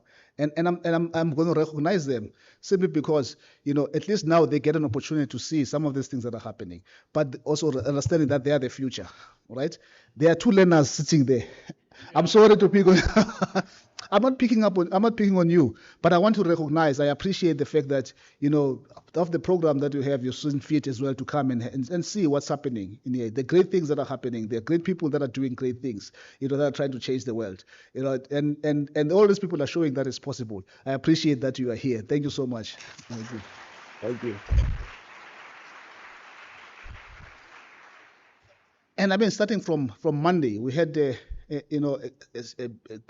keynote speech address by Professor Ben Anderson, and I listened to his address around a new framework and asking us to think afresh, think anew about how the pathways, how our innovations, finds expression in society to actually alleviate service delivery challenges. And I listened to the address and I said, well, perhaps it's time, given all the challenges that we have. Perhaps it's time to really find different ways of doing things. Look at different models. Look at newer models, of making sure that the innovations, that we create, finds expression in society. Maybe some of the legislative framework, that we have been using, that we rely on so much. And of course, there's a reason why it's there, right? But if it doesn't enable us, to bring in new and fresh ideas, I wonder how it still continues to serve us. Perhaps maybe we need to think afresh. We need to look at and do things different. And of course, he encouraged us to do that, right? And today, right, thank you very much to Noxolo Fani, keynote address today, very inspirational, right? And I always say, when you have conversations, about, people experience, because sometimes people think that innovation is about systems only. It's about people. It's about people either creating things. It's about people facilitating things. It's about people experiencing things. It's about people making a change in difference. All of this is about people. And I remember last week Friday we had a colleagues from Estonia. And they were talking about how to build a startup ecosystem. And I looked at all the points that they'd raised. They were all about people. It's all about people. It's people that create. If anybody comes and says to you the biggest resource that the country has is diamonds and golds, they are not telling you the truth. They are not telling you the truth. The biggest resource any country has is its people. If you capacitate your own people, if you capacitate your own people, you are definitely going to get rewards in the future. There's no doubt about that. There's no two ways about that. And of course, there's government's role that we can talk about in that. But thank you very much for digging deep into your own experiences and sharing those experiences with us and picking out some of the lessons, that you've learned and some of the, things that have carried you through some of the challenging times, and actually sharing those kinds of insights, with us. And I truly appreciate. And I was sitting there, and I moved from here, and I went and I sit at the back, because I was trying to reflect as well, from my own experiences, but in a very positive way, to see how some of these things that we were talking about really has impacted the persons that we have become. So there's a lot of, we've got a lot of resilience in us, and there's a lot of things that we can do, right? With faith and a positive can-do attitude, perhaps we can do greater things, right? And I like the fact that you said, we are it. We are the ones that we've been waiting for. If we'd been waiting for people to come and save us, we are the ones. We are the ones that are here to save us. So let's start rolling our sleeves. If we do have if you don't have a sleeveless one, I don't know what you roll, but it's fine. Just like I'm seeing Sipo here does not have sleeves, it's sleeveless. But let's get to work, right? Let's get to work. The country is never going to. There's suddenly not going to be anybody that comes from somewhere to change things. It's never going to happen. Thank you very much for that reminder. Right? Yeah.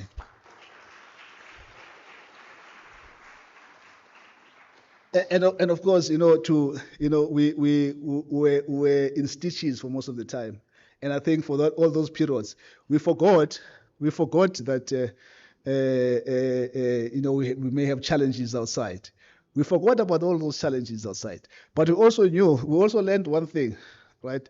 Be very careful, about somebody telling you about the full feel-good philosophy and says you can do it. Because that is not a substitute for swimming lessons, right? So you've got to be very, very, very careful and make sure that you learn how to swim. Thank you so much, man. For really, sharing. Basically, it's basically sharing lessons with us.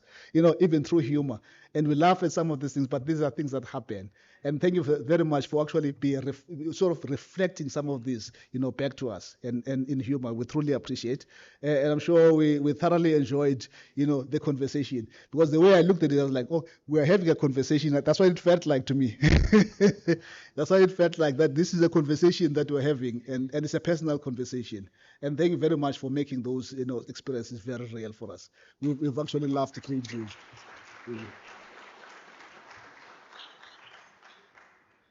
And I'm trying to think. I'm not leaving anybody behind, right? But let me start first. The last two that I want to thank, groups that I want to thank, people that I want to thank, and the first one is the guys that are audiovisual guys that are helping us, throughout. They've been with us from Monday. Yesterday. Yesterday was actually quite very complicated because we had three venues actually. Even though the other one was closed venue, but we had three venues. Yeah, three venues, and the fourth one. There was a fourth one that was a closed session, and we're able to carry us through and capture those moments. And of course, you sort of capture those moments, for us to be able to reflect and go back to those memories. But also what you've done is that you've enabled those people that were not able to be here physically, right, to be able to participate and be part, of the festival. And thank you very much, and thanks for your patience, right? Because I know yesterday was a bit of a trying day, but thank you so much for your patience, and we truly appreciate. To me, you embody the spirit of what it means, to be a unison. Thank you so much. Let's give them a round of applause for this. And last but not least, I want to thank my colleagues. I know some of them have disappeared. Some of them are here, some of them have disappeared.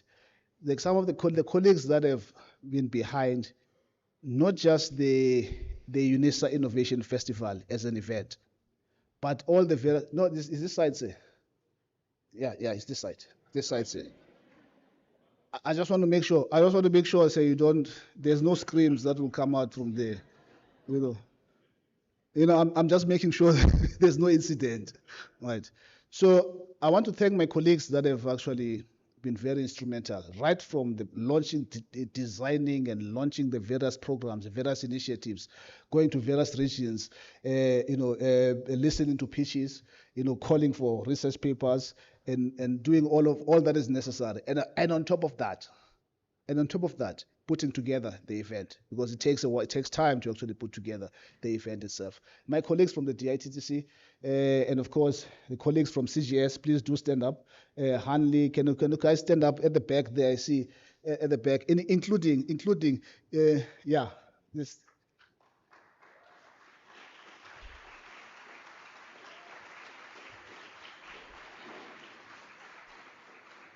By the way, colleagues, thank you so much. Without you, this would not be possible. By the way, one thing that people may not know is that this is even within the university, this is a collaborative initiative. We've got the College of Graduate Studies, College of Agriculture and Environmental Sciences, College of Science, Engineering and Technology, College of Law, right? They're coming together in a committee together with us to actually create, this event. And of course, it is growing from strength to strength through the dedication and commitment, of these colleagues. For me, my role is very simple. The only thing that does is my throat, that gets sore from talking. Otherwise, the colleagues, feet are the ones that are doing all the, sort of doing. So I really, truly appreciate these colleagues. I truly, truly appreciate these colleagues. Colleagues, thank you so much. Well done. Well done. And that appreciation also extend, to my colleague here who's taking pictures, making sure that we have got nice pictures to show. Thank you so much, for that.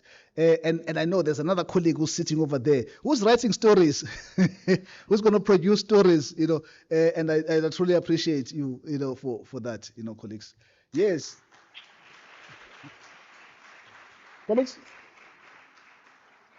Now, what is left for me to say is that let's do this again, right? Perhaps, hopefully, much bigger and better, right? Let's do this again next year. We already have a date, but I'm not going to tell you the date now because I also don't know it myself.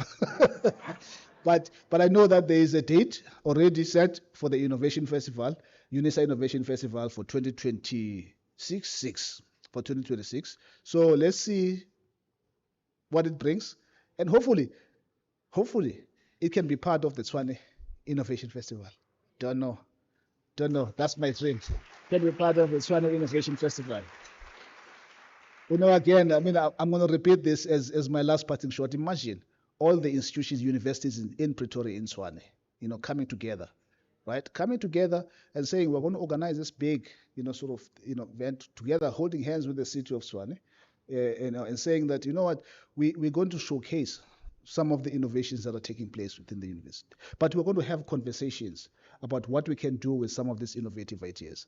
How do we change, the living conditions of the people that are sitting in our informal settlements, around the city of Tshwane? What kind of technologies, what kind of solutions can we put forward and provide? If innovation doesn't solve our problems, if it doesn't solve our society challenges, then I'm not sure if it's useless at all. Sorry. You see, it's a slip of the tongue, right? Freudian slip, right? But I'm not sure if it's of any utility, to society. So that's just my dream. So I with those words, I'll leave with that to say I have a dream, but you know what the dream is. Colleagues, please, thank you so much. That's the last word from me, except to say that all those that have won something, can you please come on stage for a group picture? And then we can then have lunch. Okay, I can announce this. So for lunch, the lunch, you go through that door, right? There are lunch packs through that door. You grab your lunch pack, and the guys that are sitting in front.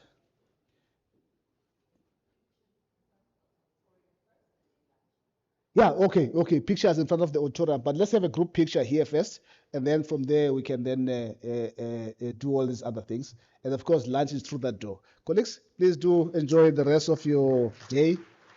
Thank you.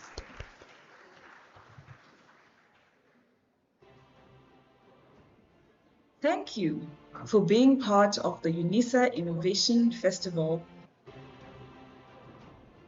Thank you for being part of the Unisa Innovation Festival 2025. Oh, sorry, colleagues.